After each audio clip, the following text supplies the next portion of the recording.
This is Konstantin Nikolayevich, a Soviet theater actor born in Leningrad, USSR in 1940. He survived the harsh winter of the German siege of Leningrad in 1941 and experienced evacuation to a remote region in the Ural Mountains. Over his lifetime, he witnessed the defining eras of Soviet history: the post-World War II Stalinist regime, Khrushchev's thaw, Brezhnev's stagnation, and Gorbachev's Perestroika. As an actor, Konstantin Nikolayevich traveled extensively and lived in various parts of the Soviet Union. I asked him what life in the USSR was really like. Our conversation offers a rare and valuable perspective on what can be called the Soviet mentality. It also provides indirect insights into the thought process and decision-making frameworks of the older Russian political elites, many of whom share similar experiences and worldviews to my interviewee. This video includes 2 audio tracks, an English voiceover and the original Russian, along with subtitles in both languages. Feel free to choose the combination that works best for you. The conversation is also segmented into chapters, so if you're looking for something specific, check the timestamps or enjoy the full interview.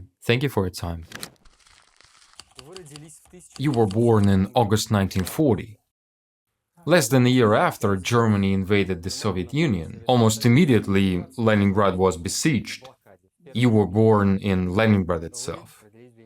Naturally, you wouldn't remember much from that time, but surely you must have discussed it with your parents and relatives. What was it truly like in Leningrad during the siege, and how the people did manage to escape the city? Well, escaping is more of a hypothetical term in this case. People didn't flee, really.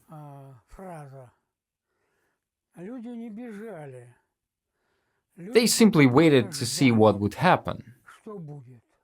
In the first days of the war, up until September, when the siege officially began, life carried on. People worked, factories and shops operated normally. Thousands of people were relocated to dig trenches and anti-tank ditches. It was a grueling, back-breaking effort.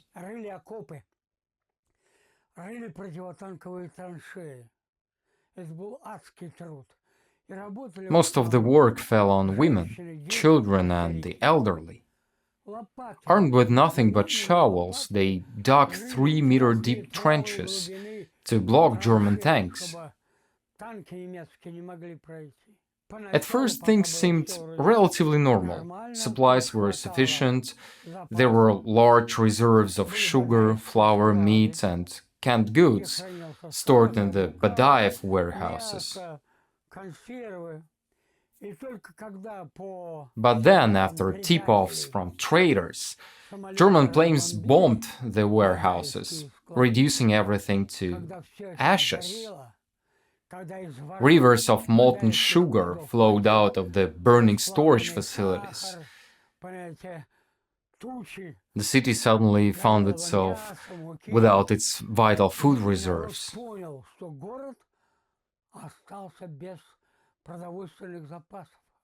That's when reality set in.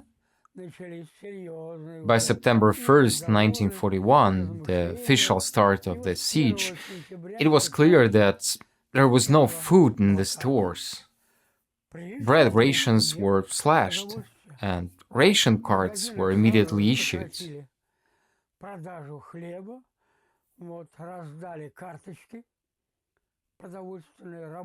Different groups received different cards. Workers had one color, official employees another, and children and dependents, what they disparagingly called freeloaders, a third. Initially, the cards provided a somewhat livable allowance. Workers received 400 grams of bread daily, employees got 300 grams, and children got 250. But by mid-September, rations were halved. Workers now received 250 grams, employees 200 grams, and children only 150 grams of bread. Alongside bread, the cards theoretically included allocations for meat, fish, and grains, but stores were often empty.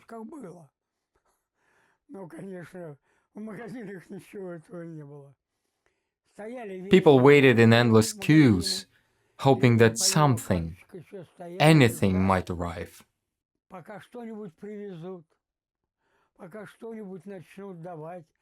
When your turn in line finally came, you might receive, say, 200 grams of fish, or a meager piece of meat, though it was more likely a scrap of bone with bits of flesh clinging to it. These were the remnants brought in from processing plants, which themselves were under constant bombardment. Meatpacking factories, bakeries, everything that provided food for the city was being destroyed.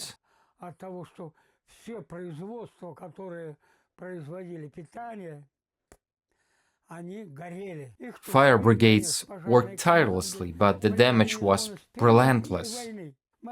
Children and teenagers were part of the city's defense too. They were tasked with knocking incendiary bombs off roofs, as German planes showered the city with thousands of these small, fire-starting devices. These bombs would pierce through metal rooftops and ignite attics. The young fire brigades worked in shifts, patrolling rooftops day and night to extinguish fires before they could spread. But the exhaustion was unbearable. Children would fall asleep on duty, leading to more blazes.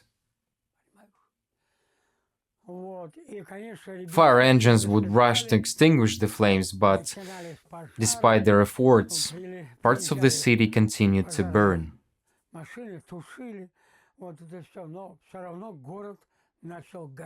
Why wasn't there an attempt to evacuate Leningrad earlier? At first, everyone believed the siege wouldn't last long, that the Germans would be defeated quickly. We had this heroic, almost reckless optimism, a product of Stalinist indoctrination. Ours was the first generation of Soviet youth, Komsomol members, pioneers, full of slogans like, "Let us at them and we will tear their heads off." So the fact that the Wehrmacht advanced thousands of kilometers in just weeks, that didn't scare anyone. That was betrayal. That was definitely betrayal, and people saw it as betrayal. Newspapers were full of articles about traitors, complete with their names and portraits. These individuals were accused of guiding German bombers to their targets in Leningrad. They were said to use flashlights to signal German planes, pointing out strategic locations to bomb. Do you think these accusations were true, or were they just propaganda? No, it wasn't propaganda. There really were plenty of anti-Soviet people back then.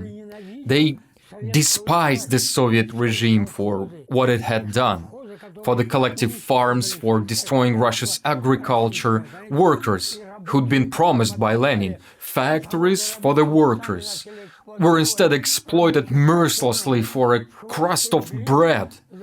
It drove people into a frenzy. They were willing to work hard for their country, for Russia, but not like this, not under such appalling conditions. Many people still remembered life before the revolution under the Tsar. Back then, urban residents had no concept of hunger. After the siege began, however, hospitals and shelters overflowed with the wounded and sick. Huge barracks were turned into makeshift hospitals with hundreds of people crammed together in one room. The doctors did what they could, but what kind of resources did they have? Essentially, nothing. By a few months into the siege, the only things left were alcohol and Rivanol, an antiseptic. They used vodka and moonshine to sterilize wounds and as anesthesia. During amputations, they'd give a patient a glass of vodka, wait for it to take effect, and then cut off shattered limbs without any proper equipment or medication. Reconstructive surgery was out of the question, obviously. The doctors simply removed broken bones, stitched the wounds, and hoped for the best. Well, essentially, all medical staff were under martial law. There was no such thing as going home or saying, like, I'm done, I'm leaving now. My mother, a military surgeon, she spent days and nights at the operating table. Only when she was utterly exhausted would they carry her to a cot behind the stove to have a rest. That's where I was too, waiting for her to come and bring me some pea gruel. It was just water with pea flour mixed in. Flour and nothing else, like nothing more. That was it. And a small piece of bread, 125 grams. So even for the doctors, there wasn't any special ration. Not even for doctors, no, not even for doctors. At what point did it become clear that Leningrad needed to be evacuated? By New Year's, heading into 1942, it was quite obvious that millions would die if we didn't start evacuating people. But we had to wait for Lake Ladoga to freeze over. Why would it be necessary? I've always wondered. Neva River flows out of Lake Ladoga and there was a sizable fleet on the lake. Why not supply Leningrad by water? First, German air squadrons constantly patrolled the skies over Ladoga. There was no air defense. Of course there was, but, you know, it was impossible to protect every boat, barge, or tug with anti-aircraft guns, and you need people to operate them. The Germans, in their turn, flew low and bombed relentlessly, destroying any vessel carrying flour, bread, or, let's say, meat. They were simply being destroyed. Our forces fought back. Many German planes and tanks were destroyed near Ladoga, but the losses on our side were enormous too. So how winter was an advantage over summer? Couldn't the Germans bomb just as effectively in winter? Winter brought general frost. At night, everything froze solid. That first winter was especially harsh. Deep snow drifts and temperatures dropping to minus 35 degrees. Once Ladoga froze, wooden planks were laid over the ice, and cargo trucks, mostly carrying children and the elderly, began their perilous journey across the road of life to the Walchavstroy station. Walchavstroy was a huge railway junction where the evacuees, thin, starved, barely alive, were received. They were giving small spoonfuls of food to prevent shock, because those who devoured food too quickly often died on the spot. When were you evacuated? What year was that? I was evacuated in 1942. So you lived through the worst winter of the siege of Leningrad. Yes, the winter had already passed. I remember the trucks, small, rickety vehicles with wooden sides, packed tightly with people. I was just a little 2-year-old boy, cradled in my mother's arm. She rode in the cabin, because she was the chief doctor of the evacuation convoy. I distinctly recall arriving at Walchavstroy station. We were put into a cattle train, converted freight cars with 2 tired wooden bunks inside. My mother laid me down on some sort of mattress.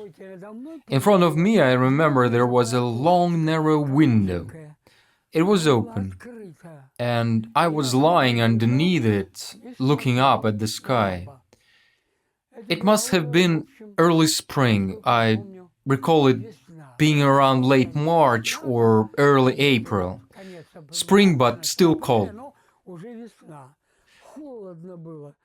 And I remember everyone suddenly started shouting. A German Messerschmitt plane flew in and began strafing us with its machine guns. Bullets were flying right over me, some went out through the window, while others even grazed the blanket I was wrapped in. My mother quickly rushed over, grabbed me and carried me down to the first floor, but I remember the smell of burnt fabric from the blanket. It had even started smoldering. The siege of Leningrad lasted for nearly 3 years. Yes. Soon after the siege was lifted, the German forces were expelled from the region. First they were pushed back, and only then was the siege completely broken. Let's put it like this. When were people allowed to return to Leningrad? Never. Never. That's one of the most harrowing aspects of Stalin's regime. Evacuees were not meant to return. They were supposed to settle where they'd been sent, work there and die there. My mother and I returned only because she was a doctor, and there was a desperate need for medical professionals in Leningrad. Many doctors had died, either at the front lines or during the siege. Stalin had this peculiar system where every factory or plant had to have a canteen and a medical station. But there simply weren't enough doctors left to staff them. When were you allowed to return, and what kind of city did you find when you came back? Do you remember anything in this regard? Sure, I remember it vividly. My mother wasn't just allowed to return, she was summoned. The military conscription office told her, "Nina Vasilievna, you are being called back to Leningrad to oversee medical aid at a factory." So in late October or early November of 1945, we were put into the same kind of cattle train, but this time there were some improvements. Thin mattresses to sleep on, slightly better blankets. And so we traveled in those same train cars back to Leningrad. It was late October, early November of 1945. Here is the reason why I remember it so clearly. During one of the stops, I got off the bunk and went toward the stove. The stove was glowing red hot. It was already November, freezing cold with snow outside. I went to the stove to warm up and sat on a bench beside it. Just as I sat down behind the stove, the train jerked. It must have been when they connected the locomotive. I lost my balance and fell forward, catching myself on the red-hot stove with my hands. Naturally, I recoiled in shock and ended up falling onto the stove with my face, this side of my face. I screamed and threw myself back. My mother rushed over me, but by then it was too late. But I still remember that we arrived at the central train station. So you were brought to the central train station in cattle cars? Yes, directly to the central station. It was November 7th, a public holiday. The streets were filled with celebrations, banners, marching bands, music. But the city itself, Leningrad, was still heavily damaged, wasn't it? The area around the central station, like Vastania Square, was relatively intact. A bomb had hit only the Oktyabrskaya Hotel. Right behind it, there was a children's hospital. It's still there, by the way. Indeed. And my mother immediately carried me toward the hospital. But everything was cordoned off, I guess. Certainly, the streets were absolutely crowded with demonstrators. People were singing, slightly drunk, playing accordions, marching along in joyous parades. My mother shouted, "Let me through, my child is badly burned," but no one paid any attention. The war had left so many wounded children burned and broken that one more barely stood out. Eventually, a policeman came over, blew his whistle, waved his baton, and stopped the procession. He yelled at, "Make way for the woman with the wounded child." Finally, the crowd parted. My mother quickly made her way through the crowds. There were several rows of people, demonstrations moving from different directions. She ran past them toward the Oktyabrskaya hotel and hurried past it to the children's hospital. I remember vividly when I was admitted there. The doctor exclaimed, "Oh my God, quickly wash him." They stripped me of my filthy, lice-ridden clothes and placed me in a tub. My hands were swollen, oozing pus, and the burns on my face had already started to scab.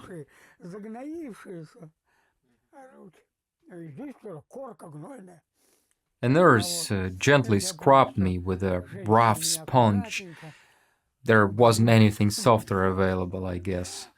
She washed my head and body, wrapped me in a sheet, and laid me on the bed. That was the first real bed I had ever slept in my entire life. A hospital bed with a mattress, clean sheets, pillows, and a pillowcase.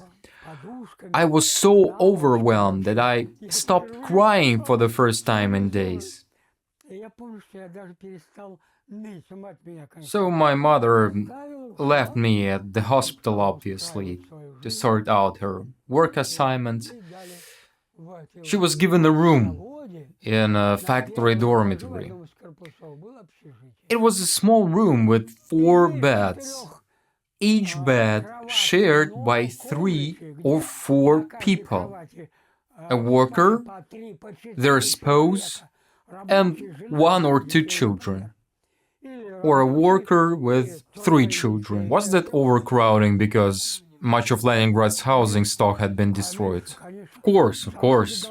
The factories had to get back to full operation because there was a shortage of everything. Workers were scrapped together from where they could be found, and housing was destroyed.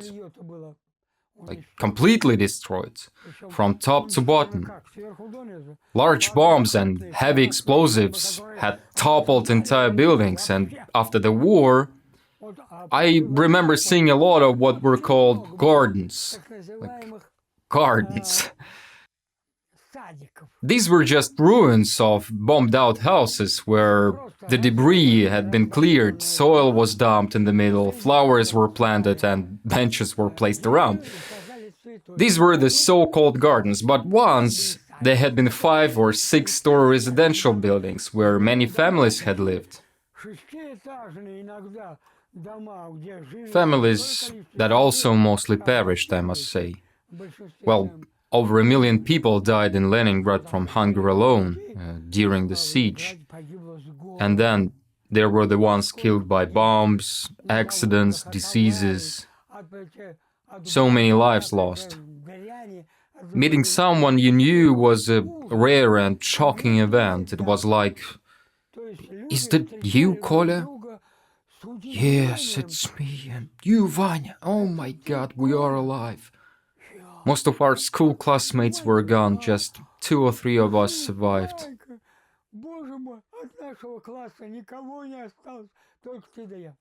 Why did Stalin forbid evacuees from returning to Leningrad, despite the labor shortages? Because he needed to rebuild agriculture. The soldiers who died in the trenches, hundreds of thousands of them, were mostly peasants.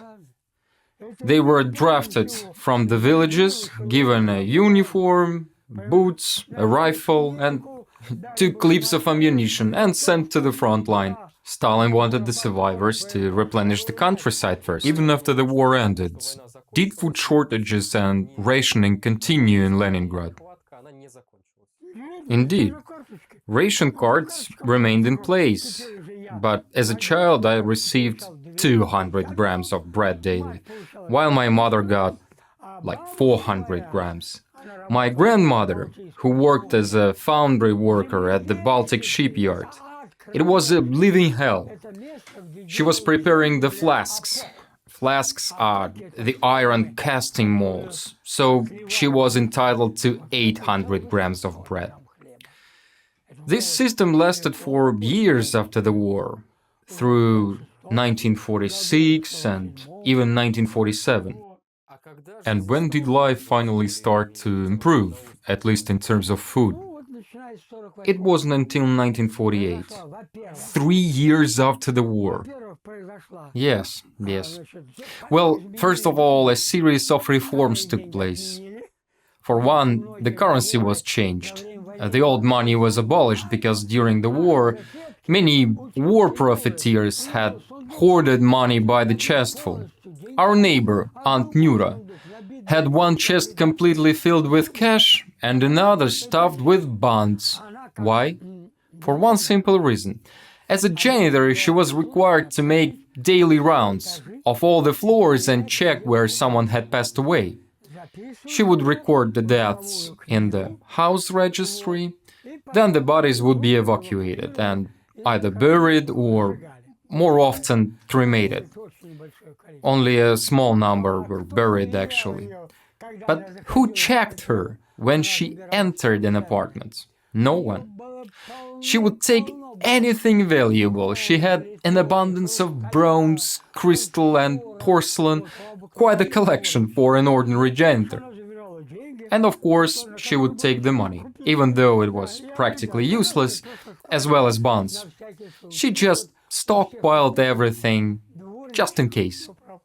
Well, all those janitors lost everything. Stalin ordered the old currency to be eliminated, and new, beautiful money was printed. Of course, she had plenty of other things left, but all the bonds and cash became worthless. After the monetary reform, ration cards were finally abolished. By 1948, people could buy food in stores without needing ration coupons. But prices were astronomical.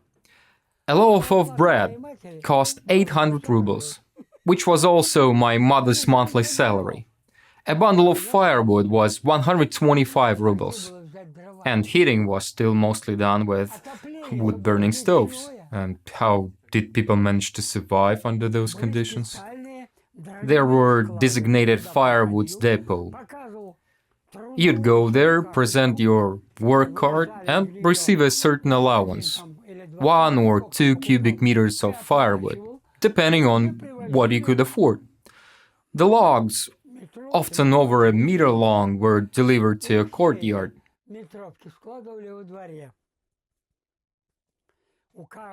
Each family had their own stack, which they had to saw and chop on weekends to heat their homes. There was no vapor or gas heating. Nevertheless, there was gas in kitchens. This I recall clearly. By 1948, when ration cards were abolished, the situation with food became somewhat freer. You could go to the store and buy whatever was available: sausages, meat, fish. Though what exactly? Well, whatever was left after the store clerk's own distribution practices. The clerks would always set aside the best goods for themselves, as they say, for their own carts, and call their friends, who would then come to pick them up. As for ordinary people, they got the scraps, the you get what you're given type of situation.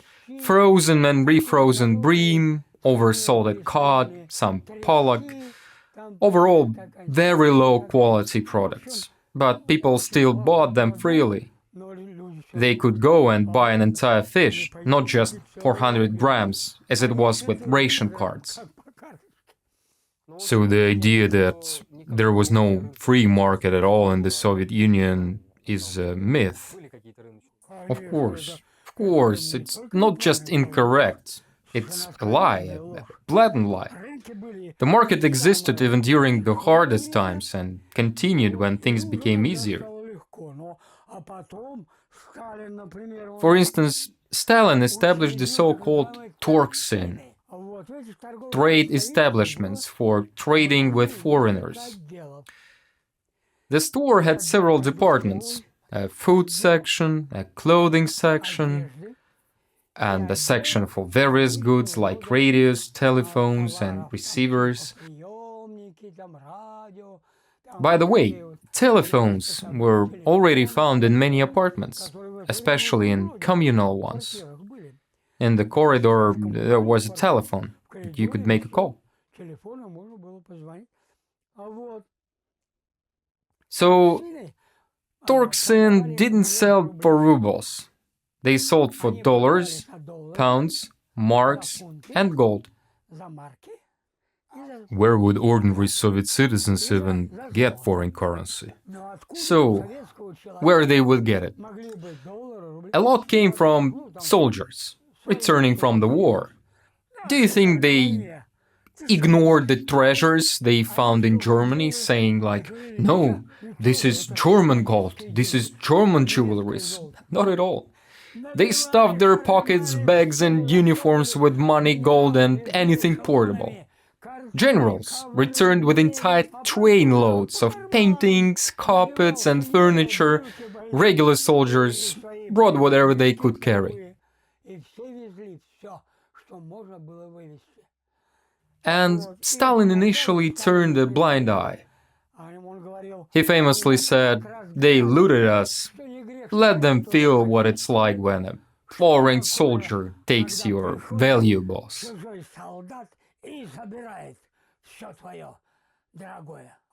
But in the 1950s, international pressure from America, France and others forced the USSR to crack down on looting and prosecute pillaging. They were saying like, you must be coherent, your hypocrisy is staggering, you're claiming to unite the world's proletariat, and yet your soldiers looted foreign proletarians' homes without any repercussions. That's not good.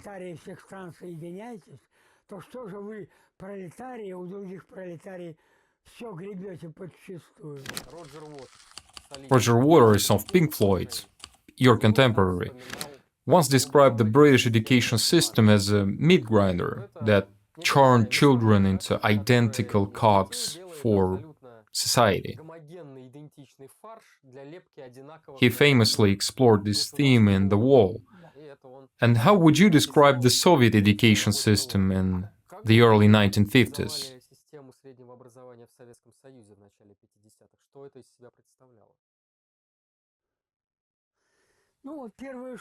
Well, the first school I attended, it was a pre-war school, an old-style building.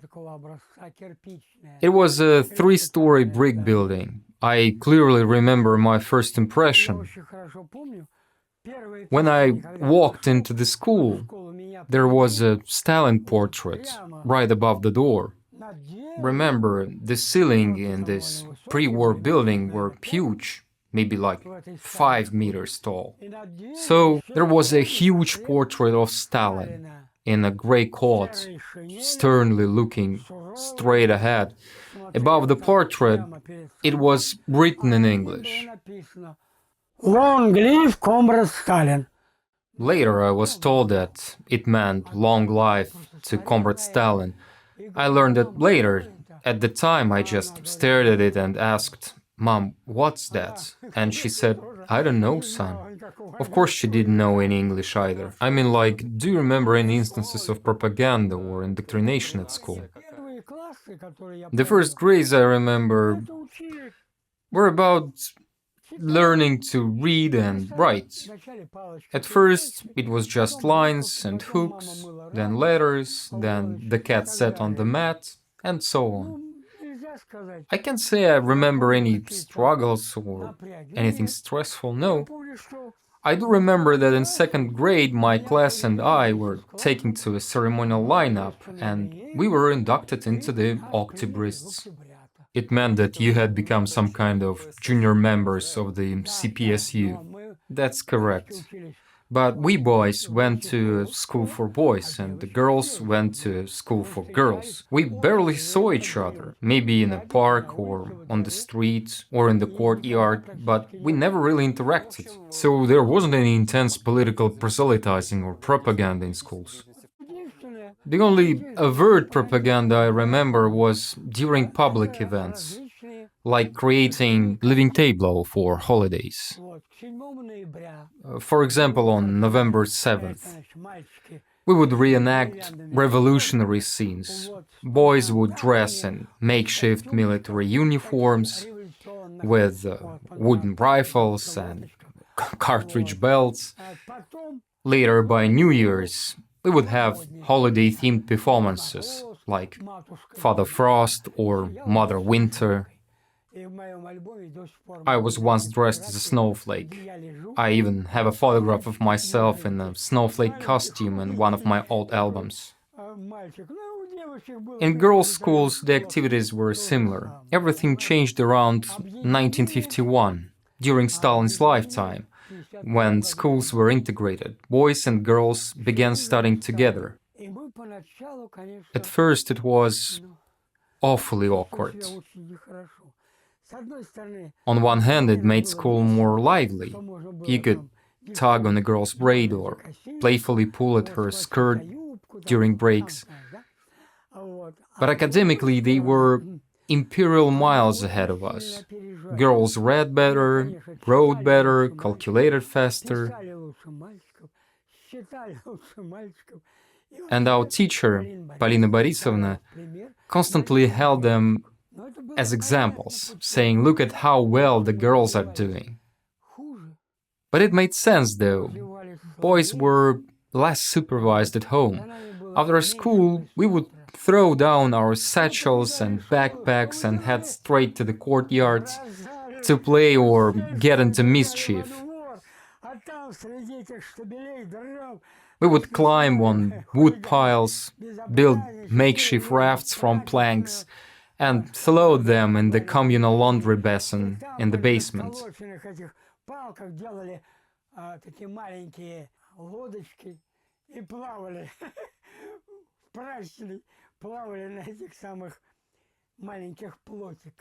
Well, there was not a lot of joy in our lives, to be honest.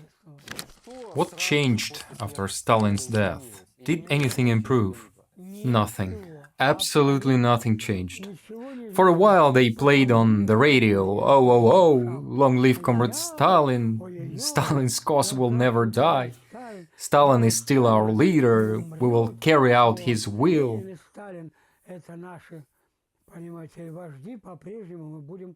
So political prosecutions and purges persisted. I was very young, I hadn't heard or known anything about the purges. Only later did I find out that my stepfather, my mother's husband, had also been repressed.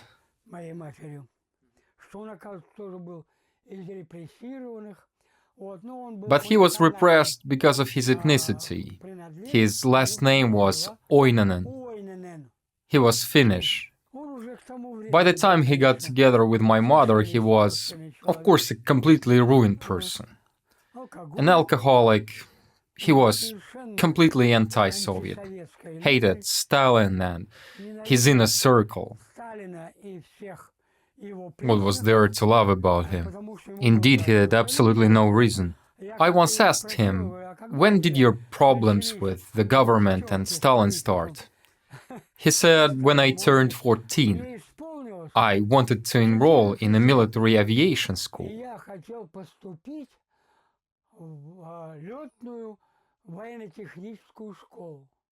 I went in and showed them my grades. They said, 'No need to show us your grades. You won't be admitted.' He asked, 'Why?' They replied, 'Because you are Oinanen.' 'What's wrong with being Oinanen?' 'Because you are Finnish. Finland is right next to us.' You will grow up and become a military officer or a mechanic, and what will you think when you are older? What ideas will you have? No, we have an order not to accept foreigners. And so he was forced to go and enroll in a medical school where his sister was already studying.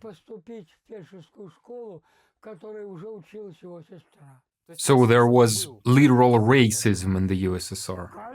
Of course. What are you talking about? For example, there was something called the Jewish quota. What was the Jewish quota?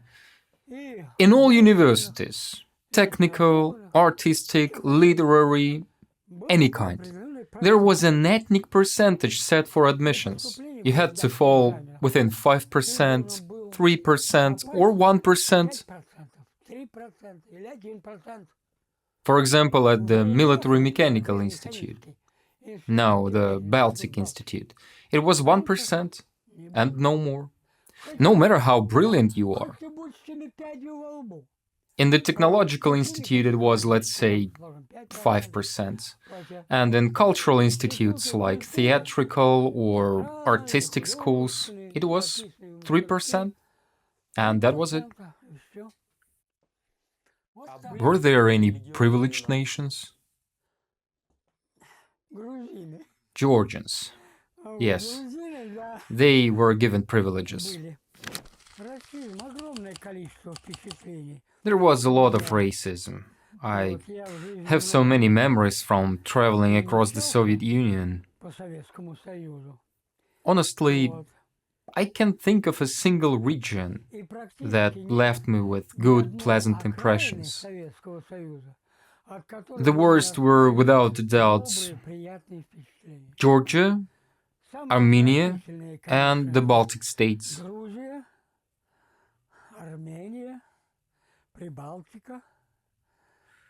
And Central Asia, not much better, really. Nowhere did they really like Russians, did they? No, they didn't like Russians at all. I remember being on tour in Almaty in Kazakhstan and witnessing a scene that really illustrated the issue of national relations. I was walking along the Central Avenue. It was early in the morning, and it was October. The nights were already cold.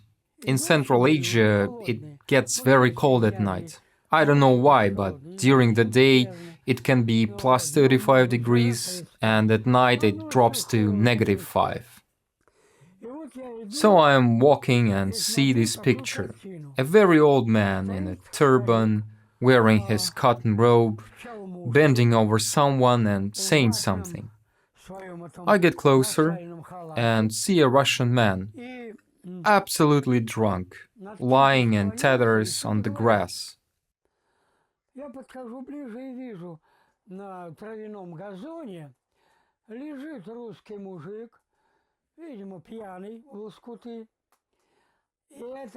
The old man, whether he was Kazakh or Kyrgyz, I wasn't sure at the time. I hear him saying, "Get up, dear, please get up. Why you are lying on the ground? You are freezing. Get up, you'll catch a cold."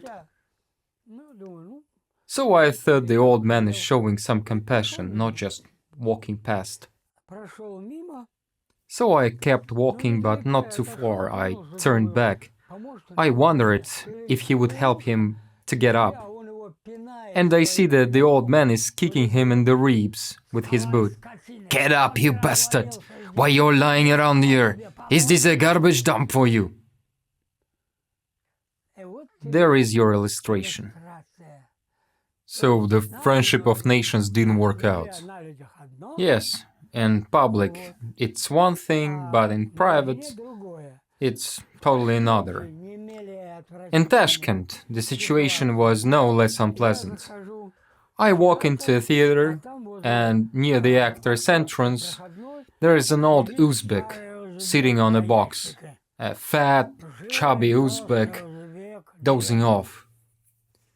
I approach him and he says, "Stop, who are you?" I say, "I'm an actor, show me." I show my pass and ask, "What are you doing here, a guard or a supervisor?" "What guard? What supervisor?" I say, "Well, you are sitting here asking for documents." "I'm doorman, you understand?"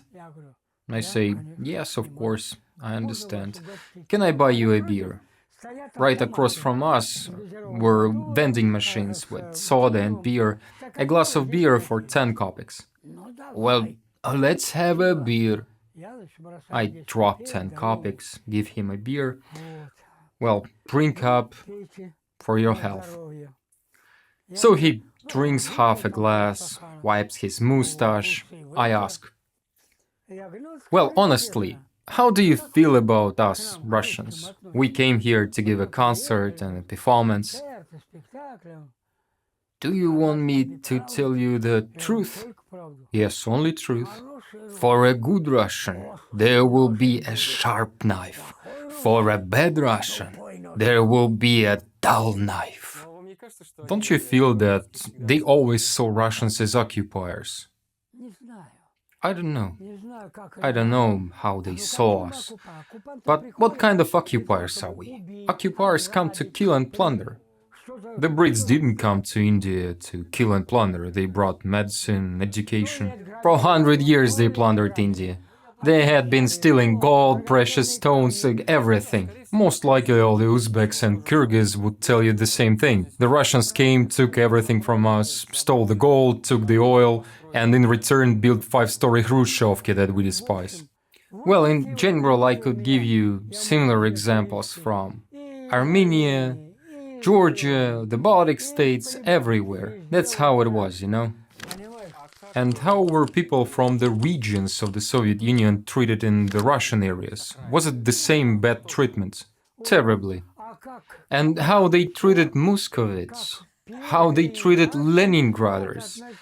I can't even describe it to you. They were ready to beat us to death. You drive just 50 kilometers away from Moscow, and it's already sealed. Indeed, the local man would gather with poles, with knives, ready to beat you to death, slice you into pieces. And there too you are treated like occupiers, it seems. I have no idea, but it was like, "What are you doing, guys? What have we done to you? Who the hell are you to set up your tents here?" Well, we were students, we arrived with tents in rural areas, set them up. It was midnight when locals showed up, started tearing down our tents, beating us with clubs, pulling out knives, threatening to stab us and throw us into the Aka River. You are the son of a naval officer and a medic. Why didn't you go to a military academy or pursue medicine? I asked my mother to send me to the Nahimov Naval School. And of course, as the son of a submarine navigator, they would have accepted me. But my mother said, "You know, Kostya, when your father went to the front line, he told me, anything, but when our son grows up, under no circumstances should you send him to the Navy or the Army." And then one day a middle-aged teacher, a literature instructor, spoke to me.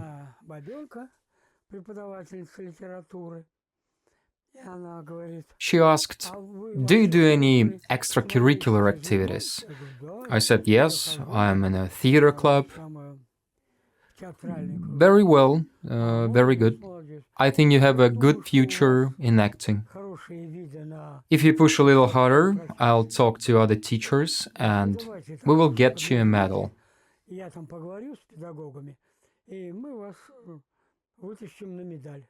So there were no problems with getting into a university with a medal? No, not at all. What you said about the quotas for Finns, Jews, and other small ethnic groups, were there any quotas for Russians? Was there any discrimination? No, be our guest. The only thing, well, was the grades. Yes, the grades. Couldn't it have been that we admitted too many Russians? No. That was an impossible situation. That couldn't have happened in any university. So when I started taking my general exams, at the time an admission committee from Moscow came, from the Moscow Art Theater School. I saw a poster slapped on the entrance door. Young men and women we invited to apply to the Theater Institute, University in parentheses, at the Moscow Art Theater. Does the theater have its own university? Exactly. At the same time with the Mali Theater, there was the Shapkin School, also a university, and at the Vakhtangov Theater, there was the Shukin School. It's quite strange that there isn't just one large university for all the theaters, but instead each theater has its own school. Yes, each theater has its own style, its own literature catalog. Is there such a big difference? Enormous. The inclinations are very different. I mean, before the revolution, the theaters were so different that, people who went to one theater would never have gone to another. And after the revolution, each theater had its own school. And they were quite distinct. The Moscow Art Theater, MHAT, was the school of Stanislavsky and Nemirovich Danchenko. It was, of course, different from Vakhtangov's school. Vakhtangov himself was a student of Stanislavsky, but after finishing the school, he noticed some excesses in Stanislavsky's approach. For example, Stanislavsky believed that performances should be exactly like life, replicas. But Vakhtangov said, why? Why add another naturalistic work to life? The theater should have a festive, joyful and entertaining atmosphere.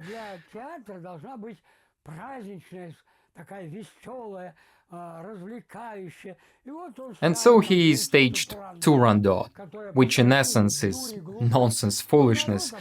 But the audience, certain people who, don't want to watch the Cherry Orchard or Three Sisters. Obviously, people want to relax after work, and going to see Mother Courage and her children is much more fun than watching Chekhov.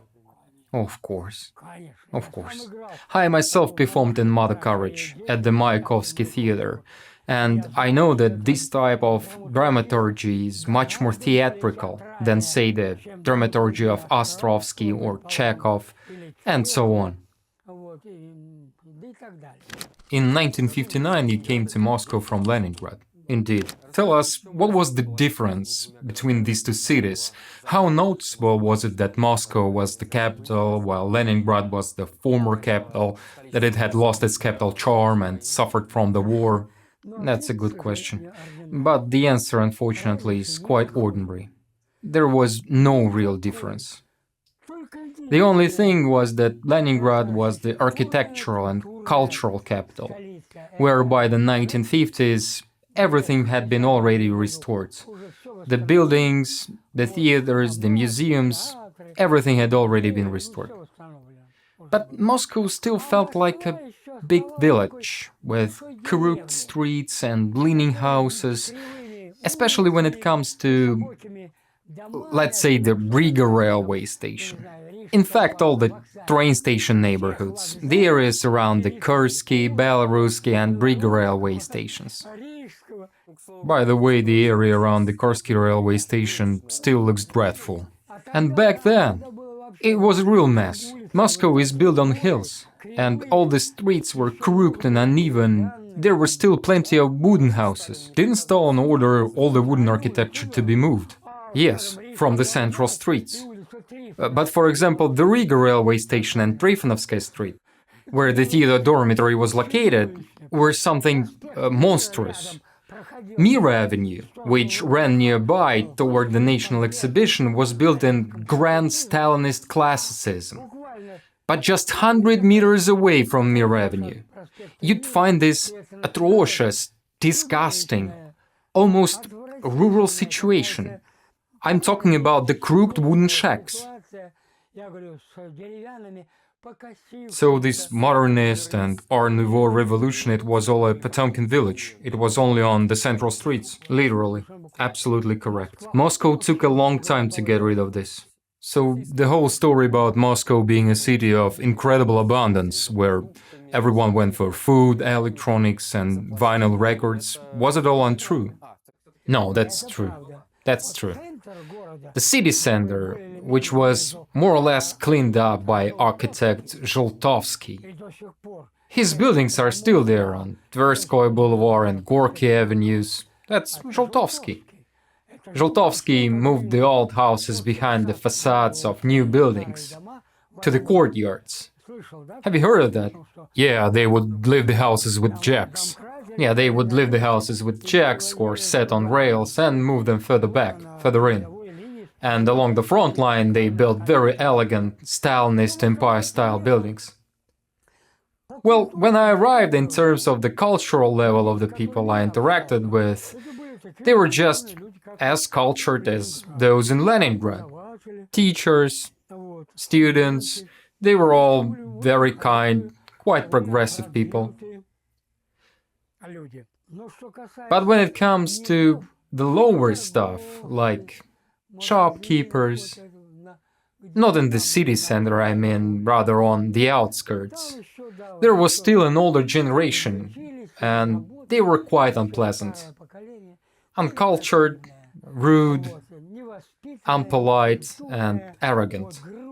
They looked at you like you were an idiot. I was like, why are you looking at me like I'm an idiot? I came from Leningrad. Have you been to Leningrad? I remember a conversation with the dormitory commandant. I arrived at the university and they gave me a document to settle in. I came for check-in and I asked, where's the commandant? She's at lunch. I thought that she will be absent for maybe half an hour. An hour and a half went by and still no one showed up. I asked, where does she live? In that little house over there. It was a one-story house with rotten steps. So I go up, knock, open the door and ask, where's the commandant? I am the commandant. A fat, plump woman of a completely rural type in a headscarf comes out. I said, you know, I've been waiting for you more than an hour. Is that how you do things? I'm tired from the trip, I need to get my place, some linens and have a rest. Oh, look at him! Where did you come from, poor thing? I said, I came from Leningrad. Have you been to Leningrad? Oh, don't mention it, I live in the capital. So it was that kind of arrogance. Probably that's why they weren't liked. You mentioned that Moscovites weren't liked, because everyone had this kind of experience once in a while. People would go to Moscow for products to stock up and they would face it. And then in return they didn't like them. Yes, people dealt with both the merchants and the bureaucrats like that, and that's why they really didn't like them. Honestly, I didn't like Moscow at all myself. Well then, if you compare Moscow to other Union capitals like Kiev, Yerevan, Tbilisi, places where you've been, did the people in those capitals feel the same way? Exactly the same. So this applies to any capital in the Soviet Union. I'm standing in Tbilisi, by a yellow barrel, to buy a glass of kvass. In front of me is a chubby Georgian, who keeps letting people go ahead of him. You're really unlucky with chubby people. Yeah, he was standing there in a filthy t-shirt and kept saying, go ahead, go ahead.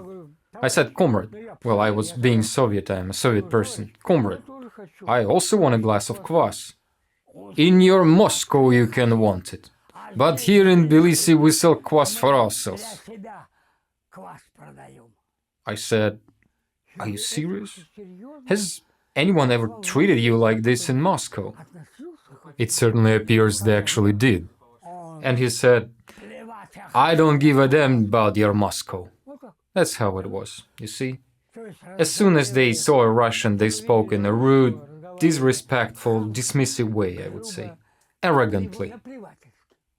But what interests me more is, did they treat their own people the same way? For example, how would a Ukrainian from Kiev treat someone from Zhytomyr, Zhmerenko or Berdichev? Was it the same as how a Muscovite would treat a Russian from Pskov, or was it different? The same story. There were third-rate cities, like Berdichev, Zhytomyr you mentioned. On daily level, there was always a lot of this kind of thing. In national republics, in the capitals of national republics, in small kishlaks and towns, there was always a lot of everyday chauvinism. In general, people from other places were always treated with suspicion, and rightly so. Why? Because some outsider would come in and immediately take a leading position at the institute, in the school, or in the administration. But our local guy, the one from the area, nothing works out for him. But your local guy, I'm begging your pardon, he's poorly educated, poorly trained, and therefore, of course, he cannot hold a high position. He has low qualifications, that's why he's not hired. Institutions are trying to hire someone with qualifications, but that causes irritation among locals. April 12, 1961. Do you remember where you were? Of course, at the Lobное место. You can still see it today. Let me show you on my mobile phone. I'll pull up a picture of me standing at the Lobное место with a sign that says "All to Space." It was a regular school day at the Moscow Art Theater School. I was already in my second year. Then this announcement came over the loudspeakers in Moscow. People poured out from offices, factories and universities. We made posters and mine said "All to Space." We headed to Red Square. In front of us, the journalist section was backing up, filming us and stumbling, but we kept moving forward and made it to the Lobное место. I jumped over the fence, climbed up and started holding up the sign. The journalists started filming me in their turn, and to this day, whenever they show those clips on Cosmonautics Day, they show me as a young 21-year-old.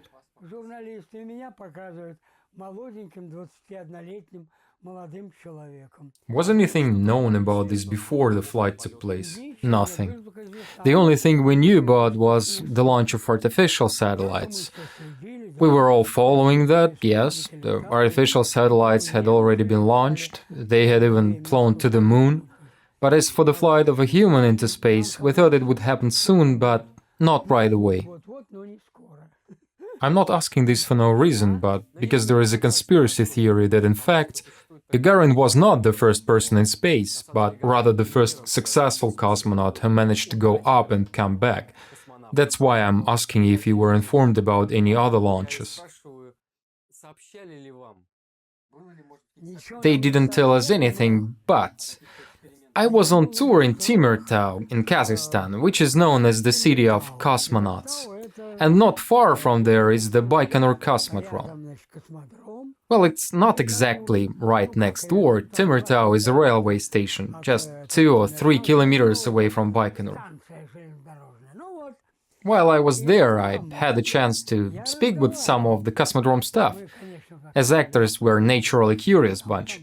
So, when they put us up at the hotel, we started asking a lot of questions. We even got to visit the launch pod. They showed us where they stood, how the commission received the rockets, and how Gagarin was loaded into it.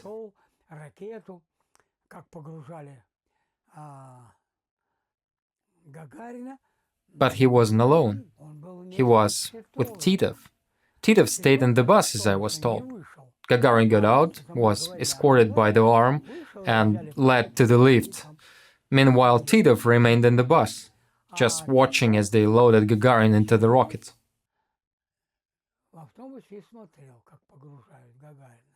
Titov was a spare one. Yes, he was number 2. Although there was a time when he was number 1. As the doctor told me,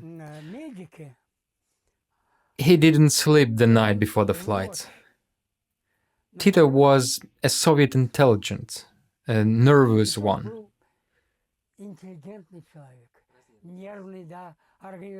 Gagarin, on the other hand, slept soundly. He knew he wouldn't be the one.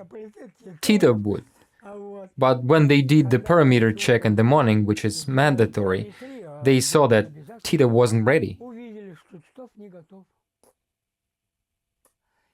And so Gagarin flew. As for the rockets and the deaths of the previous cosmonauts, I've heard about it too, but these are myths, just hearsay. Yes, there were a few explosions on the launch pad, but no one was involved. What do you think if people had been there during those explosions? Do you think the Soviet authorities would have hidden it, or would they have reported that a cosmonaut died during a failed launch? I only know one thing. Our government never says anything bad about what happens in our country. Only good things. Everything is wonderful, everything is great. And that's the right approach. What's happening now, where every little sneeze or someone tripping is shown on TV, that's not good. You graduated from school and entered university when Khrushchev was in power, and there was what's known as the thaw. Can you explain in simple terms what that meant? What was the thaw about? What was going on? Why was Stalin's image completely destroyed by Khrushchev? He was taking out the mausoleum, practically anathemized. Why did everyone agree with this? There was practically no opposition to Khrushchev. How did he even manage to come to power? Although he wasn't Stalin's heir, he wasn't Stalin's successor, the successor to Stalin was Malenkov. Yet Malenkov quickly lost his position in the party and was ousted even faster than Dmitry Medvedev from his presidential post. And then some completely unknown, well, honestly, peasant-looking guy, who later at the UN General Assembly took off his shoes and banged his heels on the podium, suddenly became the General Secretary of the Soviet Union. Who was this person? How did this all happen? Well, briefly, Khrushchev was a Bolshevik, one of the leaders of the Bolshevik faction in Ukraine.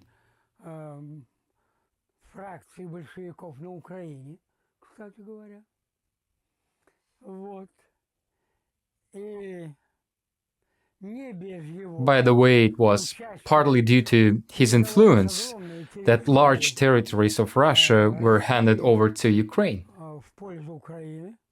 Even Crimea was illegally transferred to Ukraine without the consent of the Russian Federation. But there was no Russian Federation at the time. What do you mean? It existed. The Russian Soviet Federative Socialist Republic was one of the Soviet Union republics, and Crimea was part of it. But then came a time when Khrushchev wanted to take the leading positions in the party.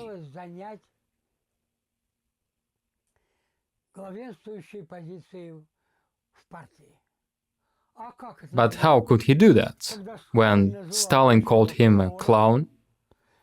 At all those Stalinist gatherings, Khrushchev would roll on the floor just to entertain the Politburo members?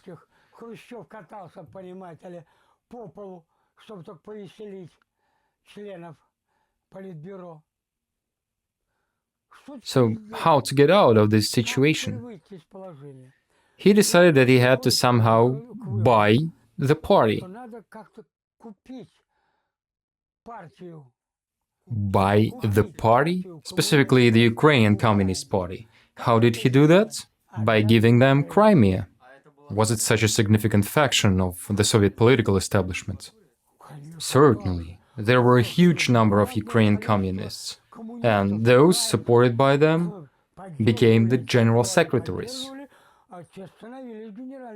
So Ukraine had the controlling stake in this matter. Yes. Where did you think Brezhnev come from? He's Ukrainian as well. Of course. So when they accuse Russia in the famine, it's ridiculous to say that. But the famine was under Stalin. The famine was under Khrushchev. Stalin was the general secretary, but the head of the Ukrainian Communist Party was Khrushchev. Then why did the Ukrainians support him if the famine happened under his rule? Because back then no one called it the famine. Everyone knew there was 3 years of droughts in a row. All of Kazakhstan was dying and the entire southern part of Russia was suffering. And the grain was being sold abroad at the same time. Well, that's a pretty questionable story. They sold grain from reserves, from storage. In Nizhny Novgorod we had what was called a military grain reserve. And this reserve, when it was necessary to buy tanks or some equipment, well, what could be done? There was no other choice, but without it, we'd fail further behind. So they took the reserves and sold them. And the rest of people seeing this gritted their teeth saying, how is this possible, we're starving, and he's selling the grain. But it really doesn't look good. I understand that there might have been some strategic goals, but now it looks absolutely awful. From tactical point of view, it looks awful, but strategically, it seems correct. Because as Stalin once said, while traveling to Mineralny Vody by train, they were passing through lands that had burned and nearly died out after 3 years of drought. And Gorbachev, Stalin's secretary, said, Iosif Vissarionovich, the Kuban is dying, Stavropol is dying. And Stalin replied, let them die. Women will give birth to more. That was Stalin's position. They are still blocking the creation of sovkhozes and kolkhozes. And if they are blocking it, we don't need that kind of people. Let them die. Women will give birth for more. A new generation will grow and everything will be fine. That was his tough stance. But it was the right one, because if the ideology you choose for your whole path says this is how it should be, then that's what you do, not waver back and forth. Any revolution only deserves a respect when it's capable of defending itself. But that's the logic of the 1,000-year Reich. Well, that's Lenin's words. I quoted him. And that is true. The Paris Commune, the French Revolution, it perished because it couldn't defend itself. Do you get it? Sure, I do. Well, that's the thing. When we look at this situation from today's perspective, with tables piled high with sausages, meat, fish, fruits and vegetables, we really can't understand, cannot grasp the time we're talking about. So back to Khrushchev. Khrushchev, a rather simple figure. But he managed to use his party maneuvering to win over a large number of communists. Not just from Ukraine, by the way, or Belarus, but also from Kazakhstan, for example. When he finally succeeded, he decided to change the policy. We were still largely under war communism. What is war communism? Stalin introduced it. He introduced it in the 1920s, and he kept that policy throughout his rule. What did it mean? It meant prioritizing everything for the army and armed forces. Everything else was secondary. How did it work? There was a Gosplan, the State Planning Committee. It would allocate 50% for the military and the other 50% for the people. Education, medicine, factories, everything else. Well, like in wartime, in short. Exactly, like wartime. That wartime mentality didn't end with Stalin's death. And when Khrushchev saw that he had support, he decided to change the policy of war communism. He realized that this couldn't go on. Factories shouldn't just be producing for the army, with everything else being made on a leftover basis. Pots, spoons and bowls. That's not right. He traveled to America, then to Europe, and saw how they were living, how they had risen, and they too had been bombed, their industries destroyed, and tens of millions of people had died, and yet they recovered. But we didn't. Why? Because in Russia it was still war communism. But did the political elites understand that this was a dead-end path? Of course they did, of course. That's why Khrushchev allowed brigades. Not just brigades of communist labor, but also brigades of social employment. So the Azerbaijanis, Georgians, Armenians, Jews, they started forming small brigades around themselves and began producing mass-market goods for the people. Basic clothes, shoes. When I arrived in Yerevan, I was blown away. The market had so much wonderful footwear, the kind you couldn't even dream of finding in Moscow or Leningrad. And you could buy this beautiful leather footwear with inlays and weavings for just 30 rubles. So am I correct in understanding that Malenkov just blindly continued Stalin's policies at the time? Malenkov foolishly squandered his power. As someone in the highest position of authority, he had the opportunity to reconstruct and bit by bit adjust the policies. Could it be that fear at the top was still very strong? Absolutely, they were shaking like a leaf in the wind. But who were they afraid of? After Stalin's death, they were afraid of KGB, the Committee for State Security. Was the KGB an independent organization? Of course.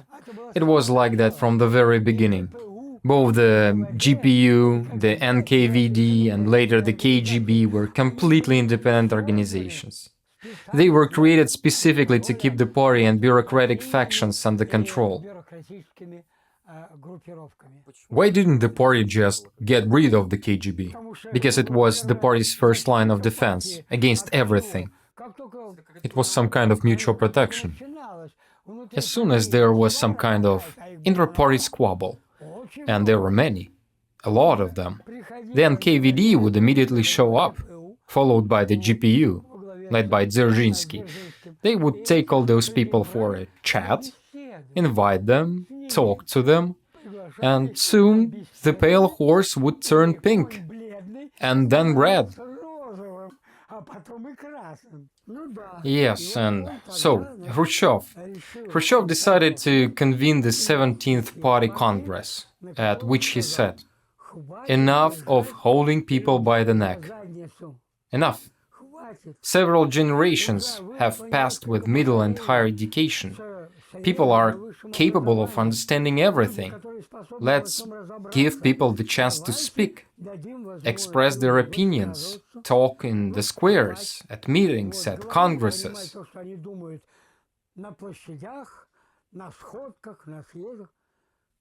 Everyone was ready. Yes, sure, let's do it. They were ready because the first one to be toppled would be Khrushchev himself. And all the members of the Politburo understood that perfectly. And that's when the thaw began, and your humble servant was reading the poems almost every evening in Mayakovsky Square. Under Stalin, this wouldn't have been possible. No way. They would have arrested me, thrown me in prison, or even killed me.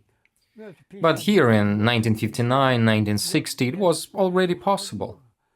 Граждане, не пяльте на Евтушенко уши, идите лучше ко мне, меня слушать. And people came, listened, and applauded. And I stood under the Mayakovsky monument, a small, insignificant student of the Moscow Art Theater School. Of course, they would grab me. The Komsomol patrols, but not the KGB. No.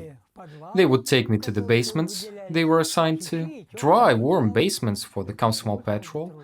They would lock me in, start questioning me about who I was, what I was doing, and why. I always said the same thing. They would write a report and send it to the Moscow Art Theater School. The party organizer would then call me in and say, "All right, go ahead and read me your poems. What is it you are reading?" If everything was so great, if there were political freedoms and the party bosses stopped killing each other in internal power struggles, then why Khrushchev was given such a disgraceful resignation? Well, that's exactly what I was saying. Freedom of speech is the first step toward freedom overall. But under Khrushchev, there was nothing but blah blah blah. There was no actual freedom. You still had to follow the party's and the government's line in all the matters, in design institutions, in engineering institutions, in construction matters. Everything was the same over-regulated mess.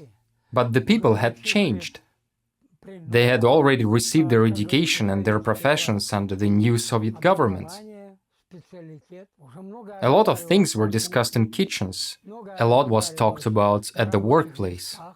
Among teachers, doctors, engineers, and inventors, people were raising serious questions. And all of these 60ers, the text reprints, that's literally me. Was all this happening at the same time? Exactly. At that time I was typing myself. After classes in the institute, I would go to the secretary's office, and with her permission, I type on the typewriter. Is it correct that it was impossible to buy a typewriter? No. But even if you bought one, it had to be registered at the KGB. Every letter was printed on a sheet, like fingerprints. You signed a paper saying you were responsible, and if any anti-Soviet, provocative or counter-revolutionary leaflet appeared, they'd immediately come after you.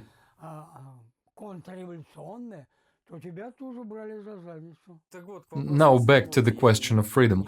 I didn't quite understand. Could you elaborate on your point? Why did Khrushchev resign? All right, freedom of speech. An anti-party group began to form, based on freedom of speech, freedom of the press, and all the freedoms the Bolsheviks actually had promised when they came to power. Couldn't the CPSU control this at all? No, they couldn't. And the communists were used to strictly following Stalin's policies. Everything had to be controlled, because they basically had deceived everyone. They promised factories to the workers, didn't deliver, land to the peasants, didn't deliver. Yes, it's clear that it was deception, that's nothing to discuss here. Would it be correct to say that Khrushchev was removed because he created the conditions for the rise of counter-revolutionary sentiments? He made several serious mistakes. A lot of, to be honest. One of them was a military-political mistake. He went to America and believed that they could be friends with America, that America would supply them with machinery and selection of seats, which they had developed over the years. The Soviet Union would become an advanced agricultural power. He cared about this a lot. But then he realized that these were just words. America wouldn't give anything, absolutely nothing. And even if they did, it would be a huge price. Moreover, America began active counter-propaganda, while Khrushchev undermined the army in a very serious way. He abolished the military economy, as you mentioned. First of all, he abolished the military economy, yes, war communism. And secondly, he refused to invest in certain advanced weapons. Without them, just a few years later, it became clear like, oh my god, what are we doing? I'm not even talking about genetics, the dirty daughter of the bourgeoisie, and cybernetics, which, according to him, only served the capitalists, and in Russia only caused harm.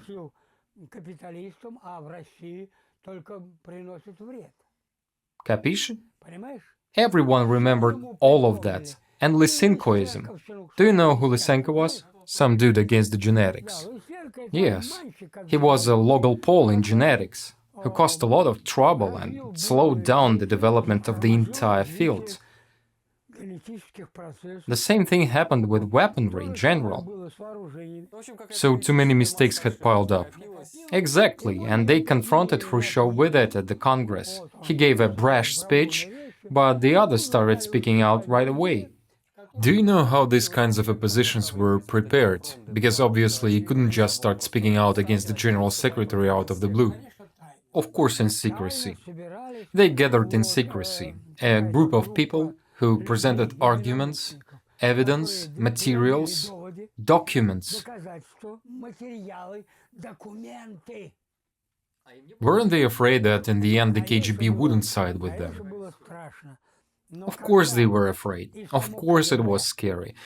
But when even the KGB, after reading the documents about Khrushchev, saw that he was the one who initiated the famine in Ukraine, that he was the one behind the executions of real Bolsheviks, because the real Bolsheviks were eliminated after the revolution, and in their place came the lackeys of politics. And when the document surfaced with Khrushchev's signature, execute so-and-so, so-and-so, so-and-so in Siberia, so-and-so in Kolyma, then even the KGB decided. Could it be that the KGB didn't know about all this? They knew, but they didn't have the documents. Thus, Khrushchev's opposition provided them with documents.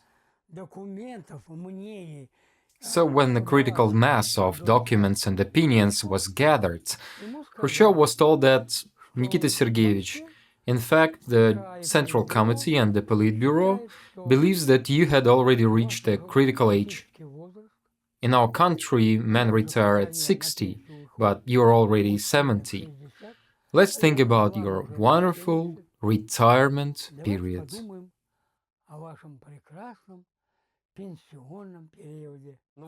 Well, it turns out that some rules did exist, and you could play by them, even outsmarting the leadership. Yes, there is always room for it. But what kind of room? Sometimes it's a mouse hole, and sometimes it's a wolf's den. Do you get it? And that's why Khrushchev cried when Vysotsky sang for him at his dacha.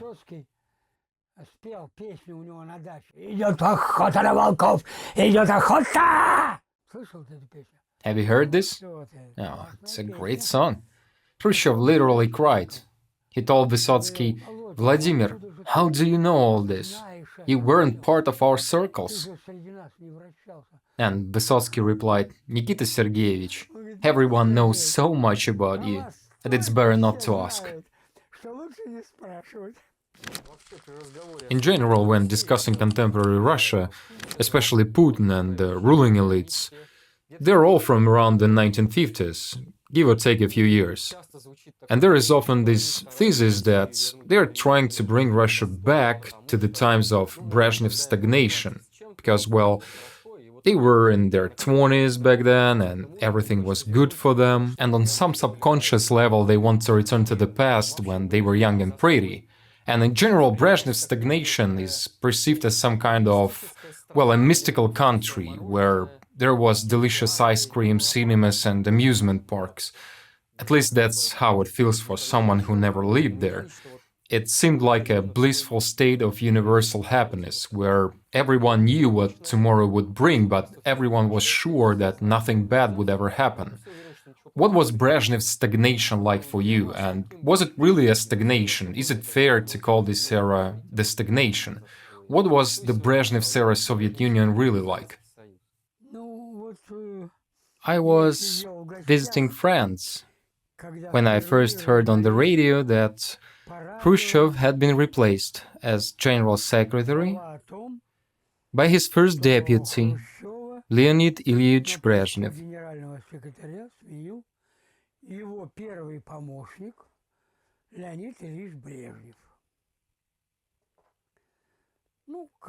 There was a brief note mentioning that Brezhnev had been around during Stalin's time. Stalin had approved of his work as the head of the Moldovan Communist Party.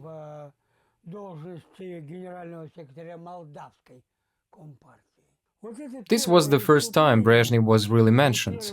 The first discussions, the first photos. Before that, no one really paid attention to him. Brezhnev? Who the hell's Brezhnev?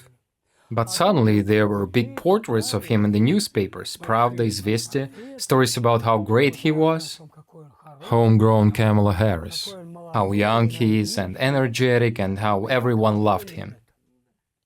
Brezhnev carefully worked his way into power. He didn't push anyone out or replace anyone, but it was clear he was ready to pursue a different policy than Khrushchev.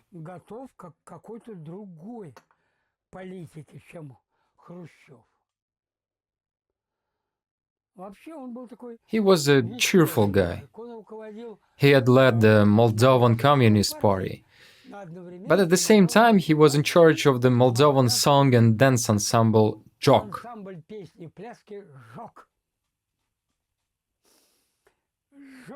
Jok danced beautifully, and Stalin saw their solo concert at the Bolshoi Theater.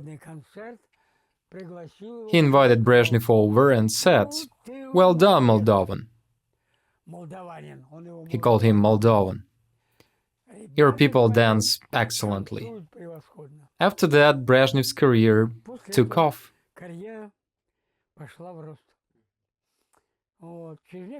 Not long after, he was invited to Moscow and then included in the Politburo.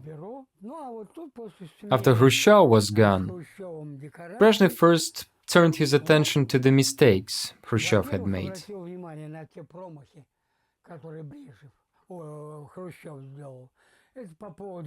Especially in aviation, missile production, and submarine building, areas Khrushchev had neglected.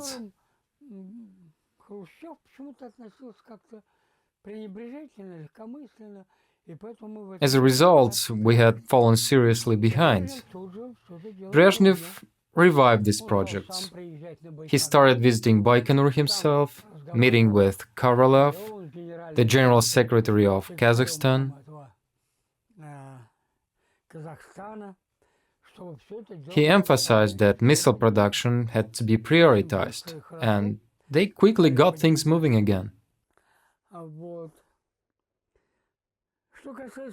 As for agriculture, things went well under Brezhnev. He had experience in agriculture in Moldova, and everything was running smoothly. And on top of that, during this time, the price of oil rose, and the Soviet economy bloomed. With this newfound money, we started buying consumer goods, and people became much happier. At the households, there appeared a surplus of goods: cars, refrigerators, colored TVs. Houses got much nicer. And the houses were no longer just five-story concrete boxes, Khrushchevkas, but they started building decent architectural projects. It all had an effect. People believed in Brezhnev. They really did. How quickly did all of this transformation happen? Just in 3 years. That quickly. Yeah, swiftly. So by 1970s it was already a completely different country. Yes. But soon after, the price of oil collapsed. Oil was our main export after all.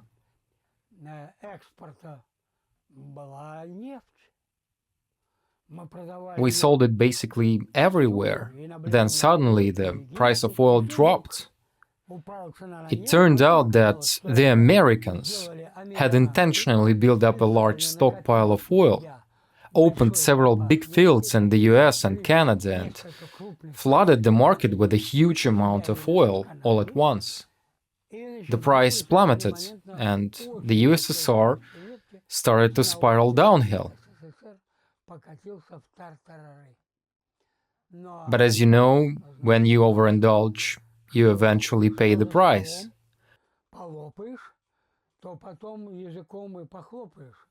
On top of that, a few unpleasant incidents happened. Gagarin died. So what does Brezhnev have to do with it? The thing is, Gagarin had asked the general staff and Brezhnev himself several times for permission to fly. He wanted to be made a general. To get that rank, you needed to log a certain number of flight hours. But they wouldn't let him. They were keeping him safe. After all, he was the first person in space, the first cosmonaut, who knew what might happen. He was seen as the face of the nation, someone who, wherever he went, would cause a wave of excitement and joy. And then suddenly, Gagarin dies. People started whispering that it wasn't an accident, that he was murdered, that his flight was set up just to kill him. What for? Well, he became a nuisance. To a certain group of those in power, the Politburo got tired of him. Lately he had been showing unsolicited initiative. Did he have any political ambitions? Yes, he showed initiative, but not political, more cultural and practical.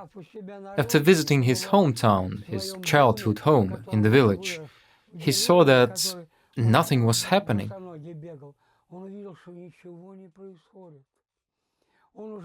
He had traveled the world and seen how people lived in other places. And back at his hometown village, it was a mess. He started banging his fist on the table, complaining to the local party, to the secretary, to the regional committee, and even to the central committee. But they told him, "Dear, this isn't your business. You've got a completely different role. You can participate in politics and economic matters, but in a different capacity. Right now you are undermining the people's trust in the party organs, and we are very well aware of that." It started to build up. Then he got drunk and crashed his car, cutting his eyebrow. They stitched him up and fixed him up, of course. But how could all this affect Brezhnev? What do you mean how? These were the top people of the country. Gagarin was the first person of the country, actually not just of the country, but of the entire world. Did this have any real impact on his public gravitas? Of course. And the people naturally started to grumble. They began asking, how could this happen? What's going on? Then as the years and decades went by, Brezhnev stayed in power for almost 20 years. And again, people started asking, all right, he's been in power for 20 years, so what now? Where are the grand construction projects? Where are the great factories? But half of the Soviet Union was built with Brezhnev's projects. Brezhnev decided that they needed the BAM, Baikal-Amur main line. What was BAM? It was like a slap to Brezhnev's face. BAM! But he understood that BAM was a huge project, one that would provide jobs for a massive number of young people. He wanted to be like Alexander III, sort of, and most importantly, it was a way to move the youth out of the big cities. Moscow, Leningrad, Kiev, Minsk, you know? People from national republics went, Uzbeks, Tajiks, Kyrgyz, even many of the Balts, engineers, economists, they all rushed to the project. What you're describing can't really be called stagnation. It's economic seesaw, constantly new projects, constructions, scandals, disasters. 1 minute a rocket doesn't take off, the next they are building a new series of houses, then BAM, then Gagarin crashes. This doesn't quite match the idea of stagnation. Well, the idea of stagnation, this term, came about after yet another scandal. Brezhnev had a son-in-law named Adjubey. He was Georgian, married to Brezhnev's daughter and ran Izvestia, the newspaper. To pass the time, at Jubei, along with a group of friends, took a hunting trip to Africa on a ship named Lermontov, I think.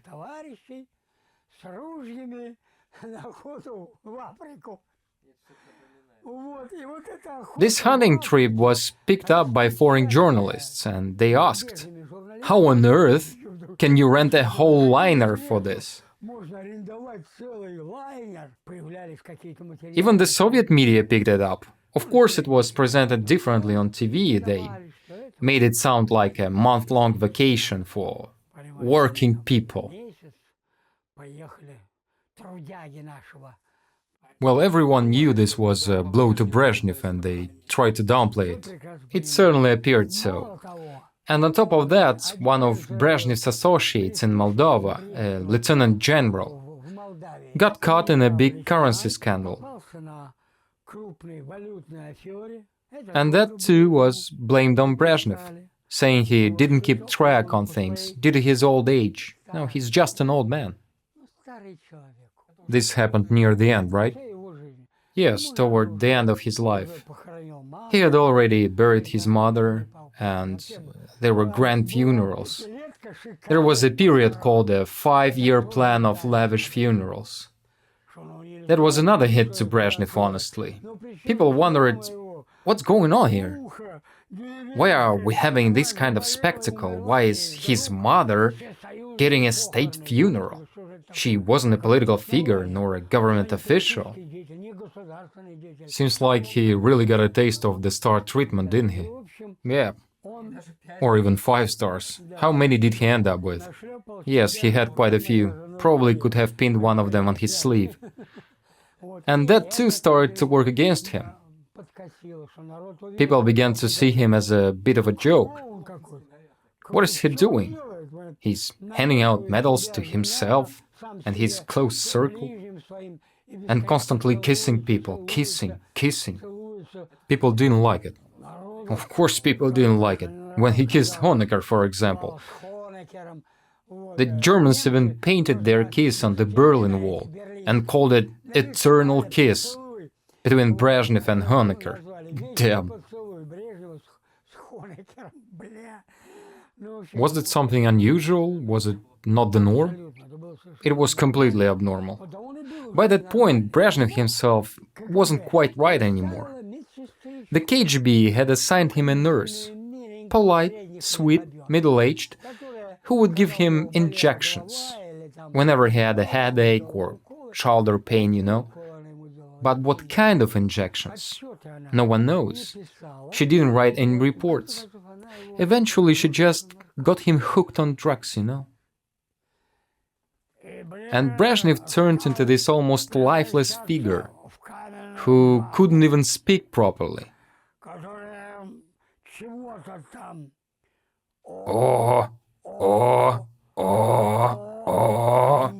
Leonid Ilyich, those are the Olympic rings. Keep going, keep going. That's when the jokes started. So he wasn't always like that. No. That only happened toward the end. Then I have a perfectly logical question. The war in Afghanistan. What was that about? Why did it happen? Why did he arrange that at the end of his rule? It wasn't just Brezhnev. It was the Politburo. They decided it was time to finish him off. And how do you completely get rid of a general secretary? Let's convince him to send in the troops. In Afghanistan, there were attempts to spark the socialist revolution. The Americans quickly stepped in, installing their own puppet as president. The Politburo then gathered and said, "What is this?" They just removed our guy and put their own in power. And now he's already causing trouble. The new leader should have quietly stayed out of the spotlight, this American puppet, but instead he started executing people and destroying things. An important point, Afghanistan shared the border with the USSR. Yes, exactly. And the ousted leader appealed to the Soviet Union for help, both financial and military.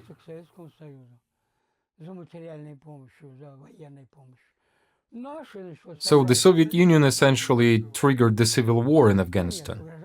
Well, no, the civil war was started by America. They overthrew the legally elected president, the one chosen by the people. The Americans got rid of him and installed their own man. And they even put him in a so-called impregnable castle. Our people sent a small detachment of 40 soldiers. And in just 3 hours, they took the impregnable fortress, and in the process, they killed the American puppets. Then they installed their own young guy in power, and that turned into a bloody mess for 10 years. Yes, and that's when the real civil war started. One side against the other. The supporters of the American-backed government versus the supporters of the Soviet-backed regime. Was this really something the Soviet Union needed, or was it just part of the internal CPSU game? Well, it was really a calculated move. Because the Soviets wanted to have access to the Indian Ocean, and to do that, they needed to take Afghanistan. The checkpoint to Pakistan and India, they had to control that strip of land. Relations with India were very good at that time, especially since the young son of Indira Gandhi was in power, and he was very supportive. But Pakistan was being difficult and eventually fell under American influence. That's when we started to get frustrated. How did they, the Americans, dare to take Pakistan and stage a coup in Afghanistan? No, we had to step in and help. So there was a feeling that America was cornering USSR, that this was some sort of provocation from the US. Yes, and we started sending in serious weapons. Sounds familiar. But Americans also started sending in modern weapons. And that's when, as they say, the bulldogs started fighting under the rug. Well, tell me your own impression. You were 39 when the war in Afghanistan began. Many of your peers went to the war, those who were serving. They called up the conscripts. It's a well-known fact that many conscripts, after training in Kaunas, were sent to Afghanistan. What did you, as a citizen, think about the war in Afghanistan, especially the fact that regular civilians were being sent to serve there, doing their compulsory military service? Well, we were Soviet people, and as a Soviet citizen, I understood the situation. Afghanistan had always been close to Russia. Starting from Lenin's time. Lenin was the first to recognize the Afghan Republic. And we had very good relations with them when the Soviet system began.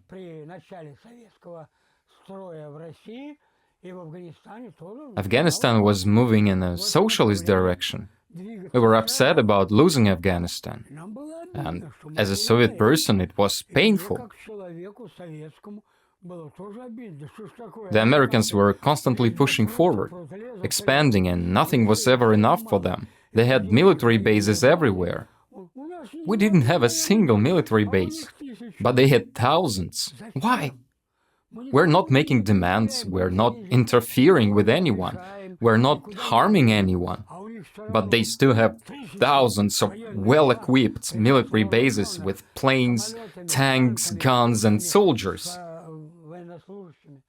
Why do the Americans need so many bases? Let's at least stop them in Afghanistan. Especially since Afghanistan is historically closer to us. We share a border, and they are asking for our help. Let it be. Well, in the end it was a confrontation, that's clear, but what do you think, was the bloodshed worth it? Considering that bloodshed, come on, my dear. Every year, 30,000 people die on our roads. Every year, sometimes even more. And in Afghanistan, over 10 years, 30,000 died. But that's a totally different thing. Yes, it's a different kind of death, but in strategic terms, we have a lot of people. But it didn't lead to anything. In the end, the war in Afghanistan was lost by the Soviet Union and later by the United States. Everyone lost there. We didn't lose. It was a small dying clique that lost. The general secretaries lost. Well, by that time, Brezhnev had already died, there's nothing to discuss. Gorbachev was already pushing for power. The war ended under Gorbachev. Right, Gorbachev, he was Andropov's favorite. Andropov, well, Andropov, that's certainly interesting. I wanted to elaborate. Based on what you just said about Brezhnev and how he clearly turned the KGB elites against him, and then this Andropov's rise to General Secretary. Andropov was from the KGB. He was the head of the KGB. Is it possible that all of this was part of the KGB's plan for a direct takeover of power?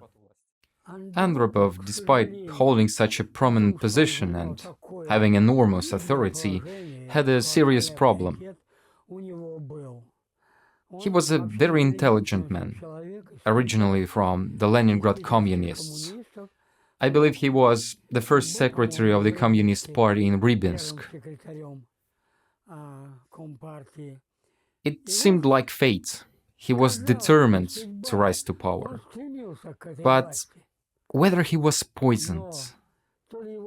By the time he actually came to power, he was already seriously ill. His kidneys were failing. But maybe they were afraid that the KGB was taking power. Based on what you've said, there was this unwritten pact where they compensated each other, but didn't destroy one another. The Communist Party didn't eliminate the KGB, but now it seemed like the KGB was stepping into the Communist Party's territory, directly putting their own man as a general secretary. This clearly meant that the KGB was taking control of the country.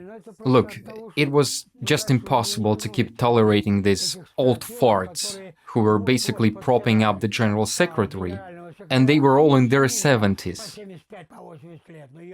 When Andropov came to power, he could have steered things in the right cultural direction. He had the potential to do so, but his illness kept worsening, and it was clear that he wasn't going to last. Although his efforts were very promising. Do we know what he intended to do? What was his political agenda? What kind of USSR would it have been if the KGB had fully taken control? Overall, I think he was a social democrat. He wasn't a die-hard Bolshevik or communist. That's my impression from observing him.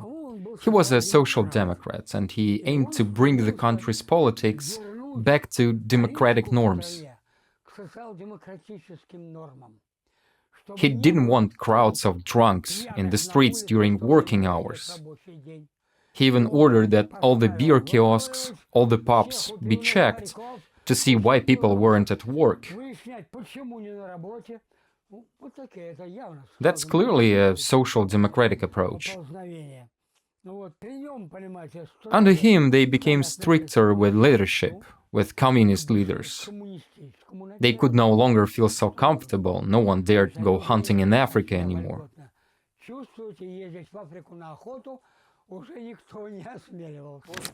After the 5-year plan of lavish funerals, a young, energetic general secretary comes in, and in just 6 years he will instigate the collapse of the Soviet Union. Well, to be more precise, he doesn't directly dismantle it, but his policies created the conditions that led to the dissolution of the Soviet Union by its forming members. What kind of political leader was he? You don't need to go into the details of his biography, that's not as important. What's your opinion of him? What memories do you have of him? Was the prohibition he introduced a relevant measure? How about the legalization of private entrepreneurship? It de facto already existed. Which of his actions would you consider to be right and constructive, and which were too little too late or even harmful? Honestly, all of his initiatives ended poorly. This shows that he didn't have a solid understanding of what the country's industry and agriculture should look like. Even though he was a decorated man, he started his career as a combine harvest operator, earning awards for his exceptional work as a combine operator, yes. Later, thanks to his work and the medals, he was appointed party organizer, then became the secretary of the district and regional party committee. Eventually, he enrolled at the university in the political economy department, where he met his future wife, Raisa.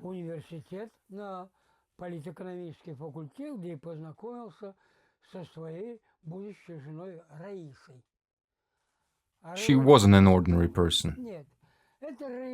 That's true. Raisa Maximovna quickly redirected him toward things far removed from the needs of the Soviet Union and the people.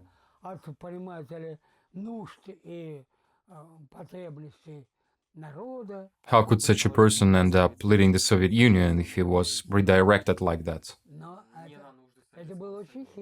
It was cleverly orchestrated. Under Andropov, as I mentioned, Gorbachev was Andropov's favorite. Andropov saw him as someone who could speak candidly about serious matters. So in a way, he was Andropov's second self. When Andropov passed away unexpectedly, the question was who should replace him. Another old, sick man? No way. So they decided to try Gorbachev.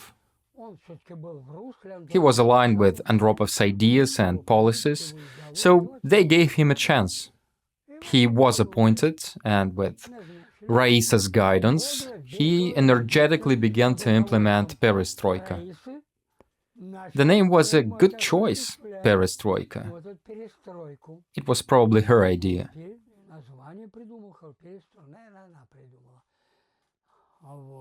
What was meant by Perestroika? What was he trying to do? Was it an attempt to create something like China under Deng Xiaoping?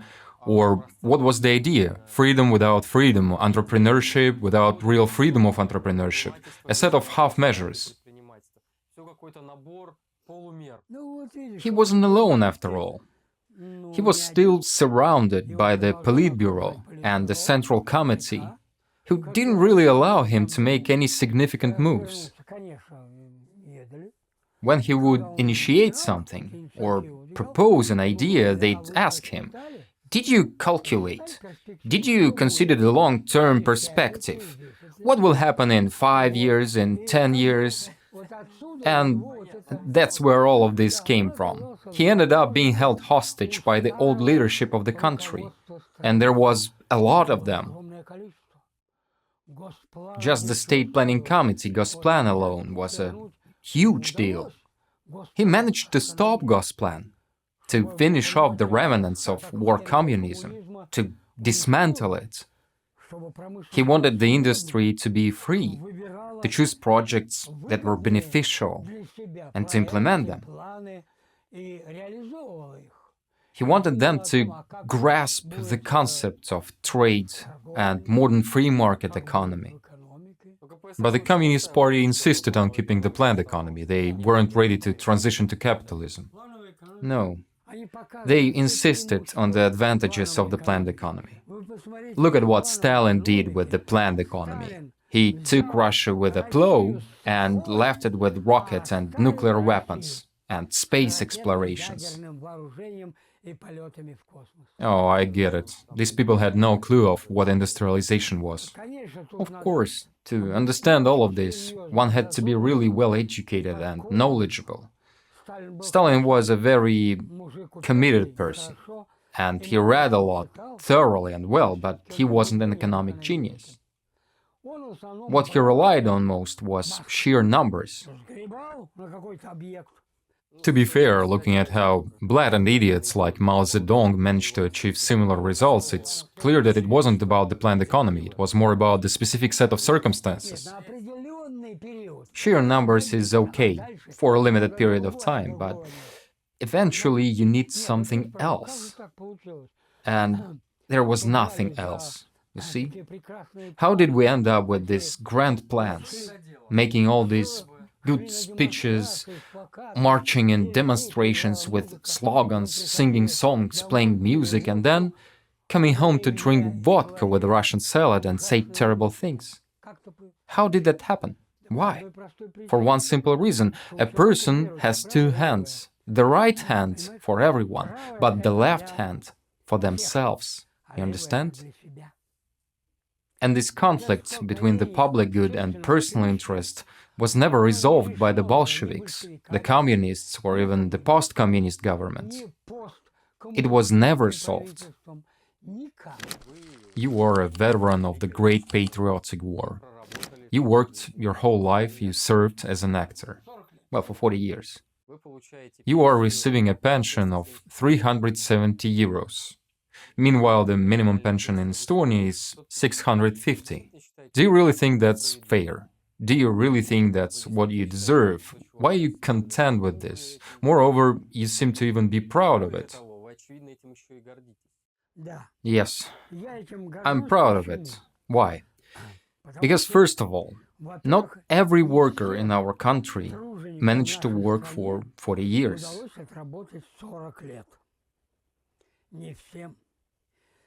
Not everyone had two sons and a daughter, who went on to have 6 kids. Very few people can say that. And for these achievements, the state pays me a decent pension. I spend about 15,000 rubles a month on food, and remaining 22,000 rubles I can use for something more significant.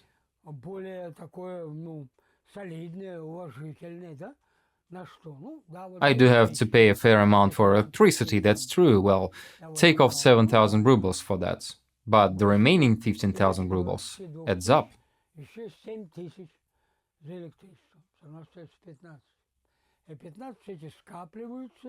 You obviously have to pay for utilities. I mean 7 grand for everything. So those 15k rubles accumulate, and from time to time I can give my son 100 grand when he needs it for equipment, for his business, or for something else. I can even give him money for his birthday. It matters. It all adds up to the value of life. It's one thing when your son comes to you and says, "Dad, I really need 20 grand. I'm out of groceries," and your answer is, "Where I am going to get that from? I live from paycheck to paycheck, pension to pension." Has that happened in Russia? All the time, for decades, if not for centuries.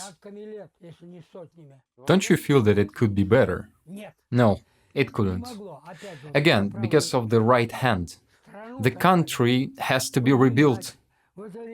At that time, all Czechs were falling apart. The housing was crumbling. We had to build new homes, resettle people.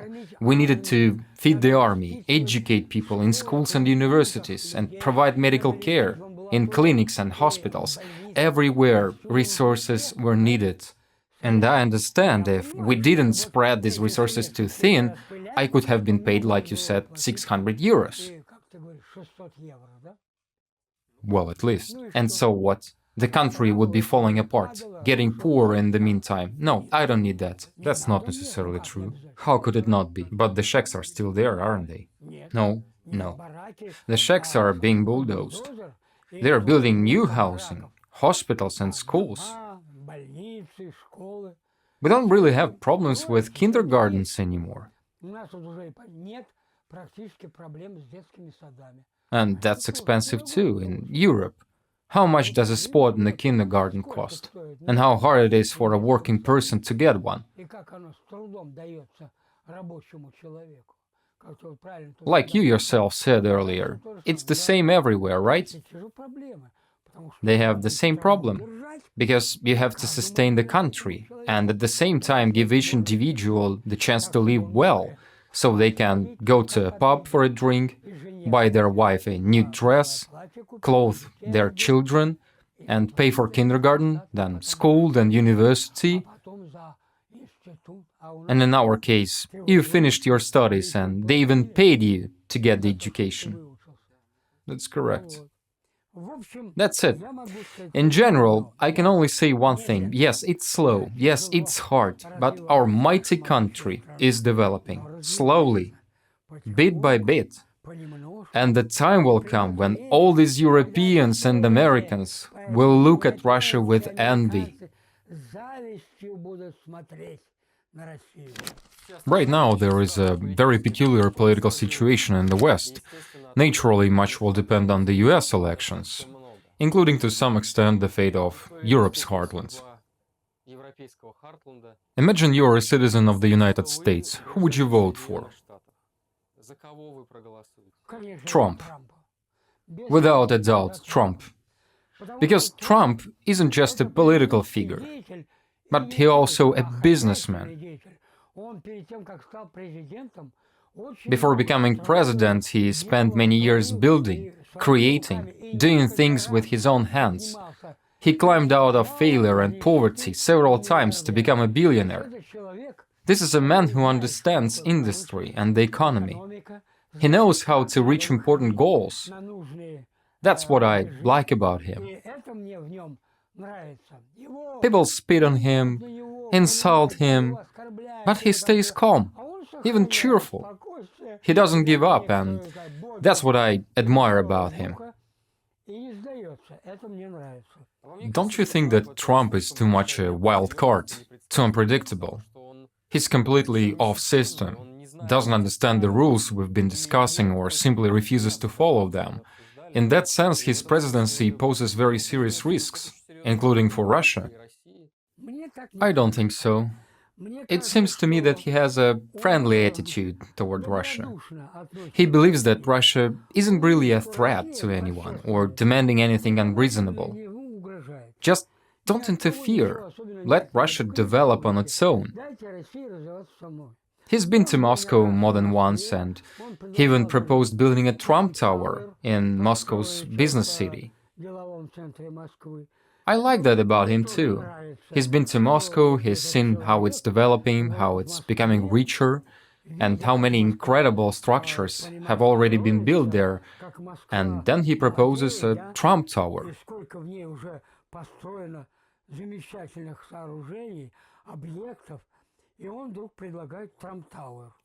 Don't you think that people like Trump, Biden, Xi Jinping, and Putin, who are by and large your contemporaries, are too old for this job?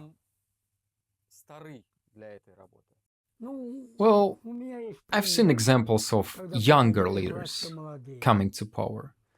And so what? What good has it done? Look at those who've come to power in Mexico, Argentina, Brazil, or other parts of Latin America. And even in Europe, you know? Take the French president. For instance, what does he really represent as a leader of the economy and industry? What? He's just a representative of a banking house. All he thinks about is how to pull money from somewhere. And maybe he even knows a thing or two about that, but when it comes to economics and industry, I doubt it. How do you envision the future of Russia? Will it be a part of Europe, or will it integrate with Asia? Has the split between European Union and the broader global North and Russia become permanent? Or is there a chance for reconciliation? What's your perspective? After all, you've witnessed at least 3 different Russian states in your lifetime. What's your vision for Russia's future?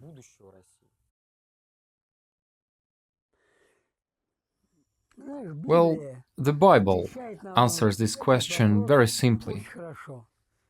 What has been will be again. What has been done will be done again. There is nothing new under the sun. Everything will follow its course. And I'm confident that unless World War III breaks out because of the foolishness of some young and energetic Zelensky, things will eventually settle down. Everything will stabilize, and in 30 years, even Ukraine will recover. It will heal from all its wounds, and maybe even stop confronting Russia the way it does now. As for America, it's already in a tough spot.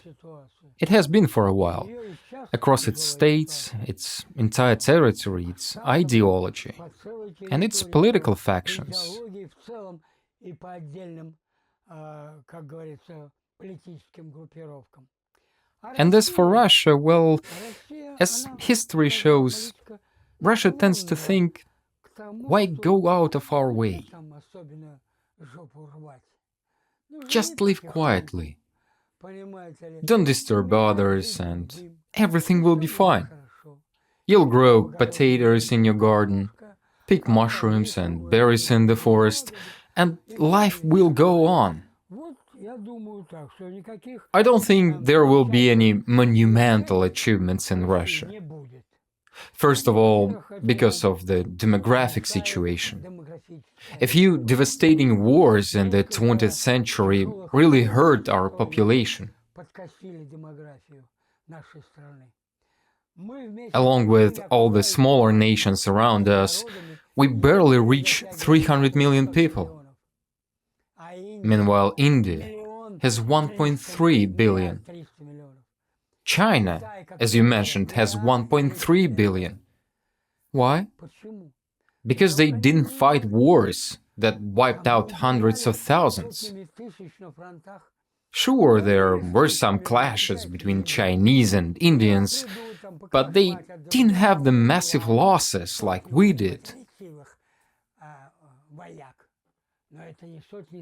World War I wiped out so many, and World War II did even more damage. That takes a toll on demographics. Another big issue is that the Russian ethnic group has been undermined.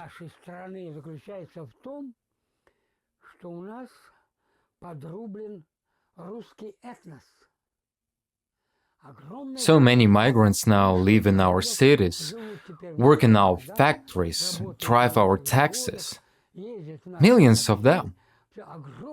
And that weakens the unity of the Russian people. Of course, many people think that the Russian ethnic group doesn't deserve to survive for millennia. But I don't agree with that. The Russian people are hardworking. Sure, they say Russians are lazy and drink too much, but that's not true.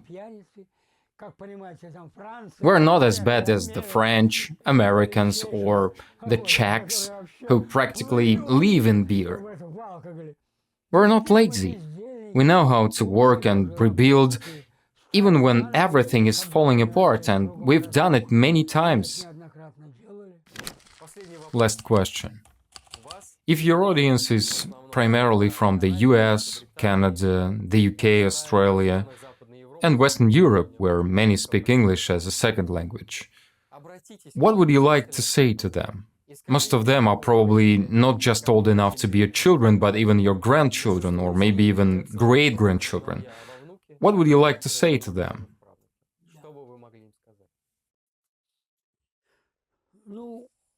First of all, I want to say to the people of the world, stop slandering Russia. Stop hating Russia. Stop supporting all the false narratives against us. Russia is a peaceful, calm country.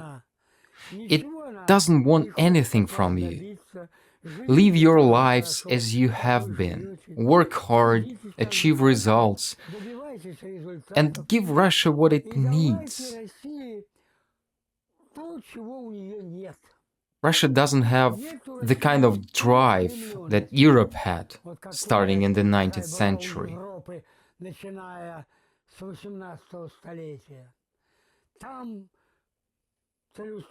That's what led to their success. The same goes for America. Look at the immigrants who came from Great Britain, Ireland, Scotland, and Europe to America. Look at how hard they worked, how determined they were to build a life for themselves in a new land. And they succeeded. And here in Russia we're cheering their giant cities, their beautiful roads, factories that makes incredible airplanes, cars and machinery. самолеты, машины, станки. And their agriculture. Сельское хозяйство It's какое. no surprise that when Khrushchev visited the US, he was amazed. Мы бы тоже так. We'd like that too. Help us out. Продайте нам Sell us your great equipment, machines, for the gold you love, продайте нам and we'll start to rise. станки, сельскохозяйственные машины. И мы начнем подниматься. Are you afraid that we will catch up and overpower you? No. We don't need that. We don't want that. Why would we? We have a huge country, a massive one. We just need to fill it. We need to feed it, so that all the nations around us don't feel distrust, hostility, or rejection toward the Russian people. They should see that when Russians arrive, life gets better, because we bring European civilization, machinery, and a higher standard of living. And once they see that, the people around us will naturally want to unite with us, but don't interfere with this unity. Don't send your political demagogues here. Don't send weapons. Don't encourage new military actions against Russia. Just live well yourselves and let our great Russian people, our great country, thrive. That's all I have to say. Thank you, sir.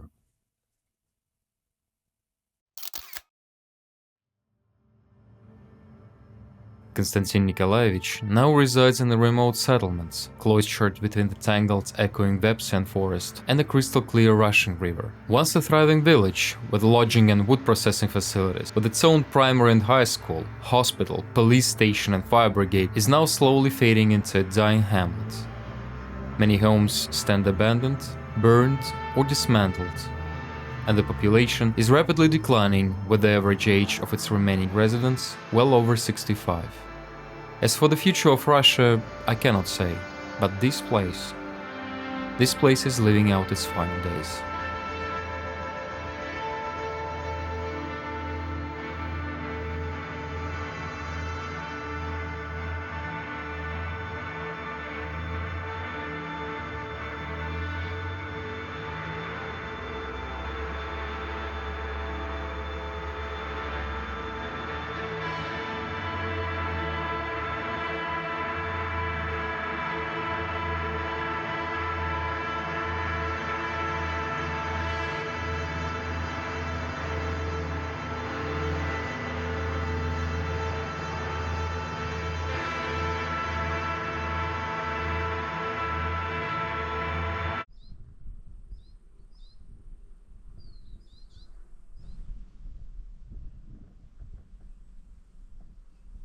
You see, I don't agree almost with anything Konstantin Nikolayevich had to say. But he's very confident in what he has to say and what he thinks about the world, about the history, about the place of the Soviet Union, Russia in the world. And this confidence is quite compelling because from an outsider's point of view, it looks like Konstantin Nikolayevich lives in an absolute appalling poverty, which is not normal for such generally a rich country as Russia. But he, first of all, he seems okay with that. He thinks that, oh, I have enough. And when I confronted him saying that he is a war veteran, basically, the children who lived through the siege of Leningrad, they were like honored a veteran status later, and he's a war veteran and he worked for a long time. He has some like medals. He was honored by the Ministry of Culture, and his salary is 370 euros. It's 400 bucks. Like 400 bucks? Russia is not a cheap country, actually. And he says, no, that's okay. That's okay. It's even more than enough. He is very proud. He's very proud of himself, of his pension, of his court, of his house, of his stockpile building, of his village, of his country, of his president, of his history. And it doesn't really matter whether or not it is grounded. That's why I didn't even try to confront him, basically. I just allowed him to speak deliberately what he has to say, because confronting was not the point. I wanted to find out what Russians actually think about things. And I genuinely believe that Konstantin Nikolayevich is like a median Russian. He's an average Russian. And his voice is a voice, at least a voice of a generation of these 60 years old plus dudes, i.e. a generation that actually makes decisions in the current world. And like Konstantin Nikolayevich and people like him, they are the deep state. So you have a glimpse into the actual deep state, because there is a 10% of vocal minority that is like pro-war, pro-military, that is very aggressive, that is absolutely insane. There is like 10% of vocal minority that is pro-European, pro-Western, and there is like 80% of this, you know, a ground of a nation. It is Konstantin Nikolaevich's country. This is what I want to say. And yeah, basically it makes perfect sense, because this worldview, this scope with like small ball chauvinism, a teeny tiny bit of racism, and absolutely irrational pride of his country, his history. This is probably what is called patriotism. This is patriotism. He's a very patriotic person. He just loves what he has. And while from the outsider's perspective, it looks like Konstantin Nikolayevich should be outraged about the condition he lives in, about the allowance he has from his country. He deserves so much more. But since he doesn't have it, he doesn't even think about it. You see where I'm going? And this is what I think we must learn from Konstantin Nikolayevich. Konstantin Nikolayevich loves what he has. And in a strange way, it makes him having everything he loves. And it turns out that he's truly a happy and integral person. It's a weird integrity. From my perspective, maybe from your perspective, but it is integrity. And it's important to take this into account when we think about Russia, about what's going on in Russia, what people in Russia think. This is what they think. This is the country they live in. This is their modus operandi. This is their modus vivendi.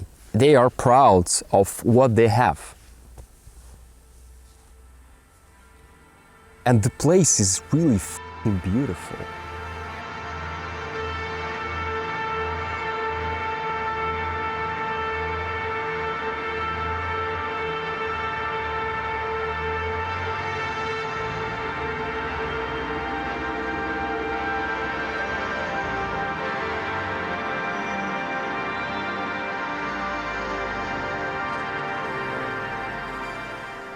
The bottom line is, we're not obliged to agree with what Konstantin Nikolayevich has to say. We're not obliged to like him as is. But we must admit that Konstantin Nikolayevich exists.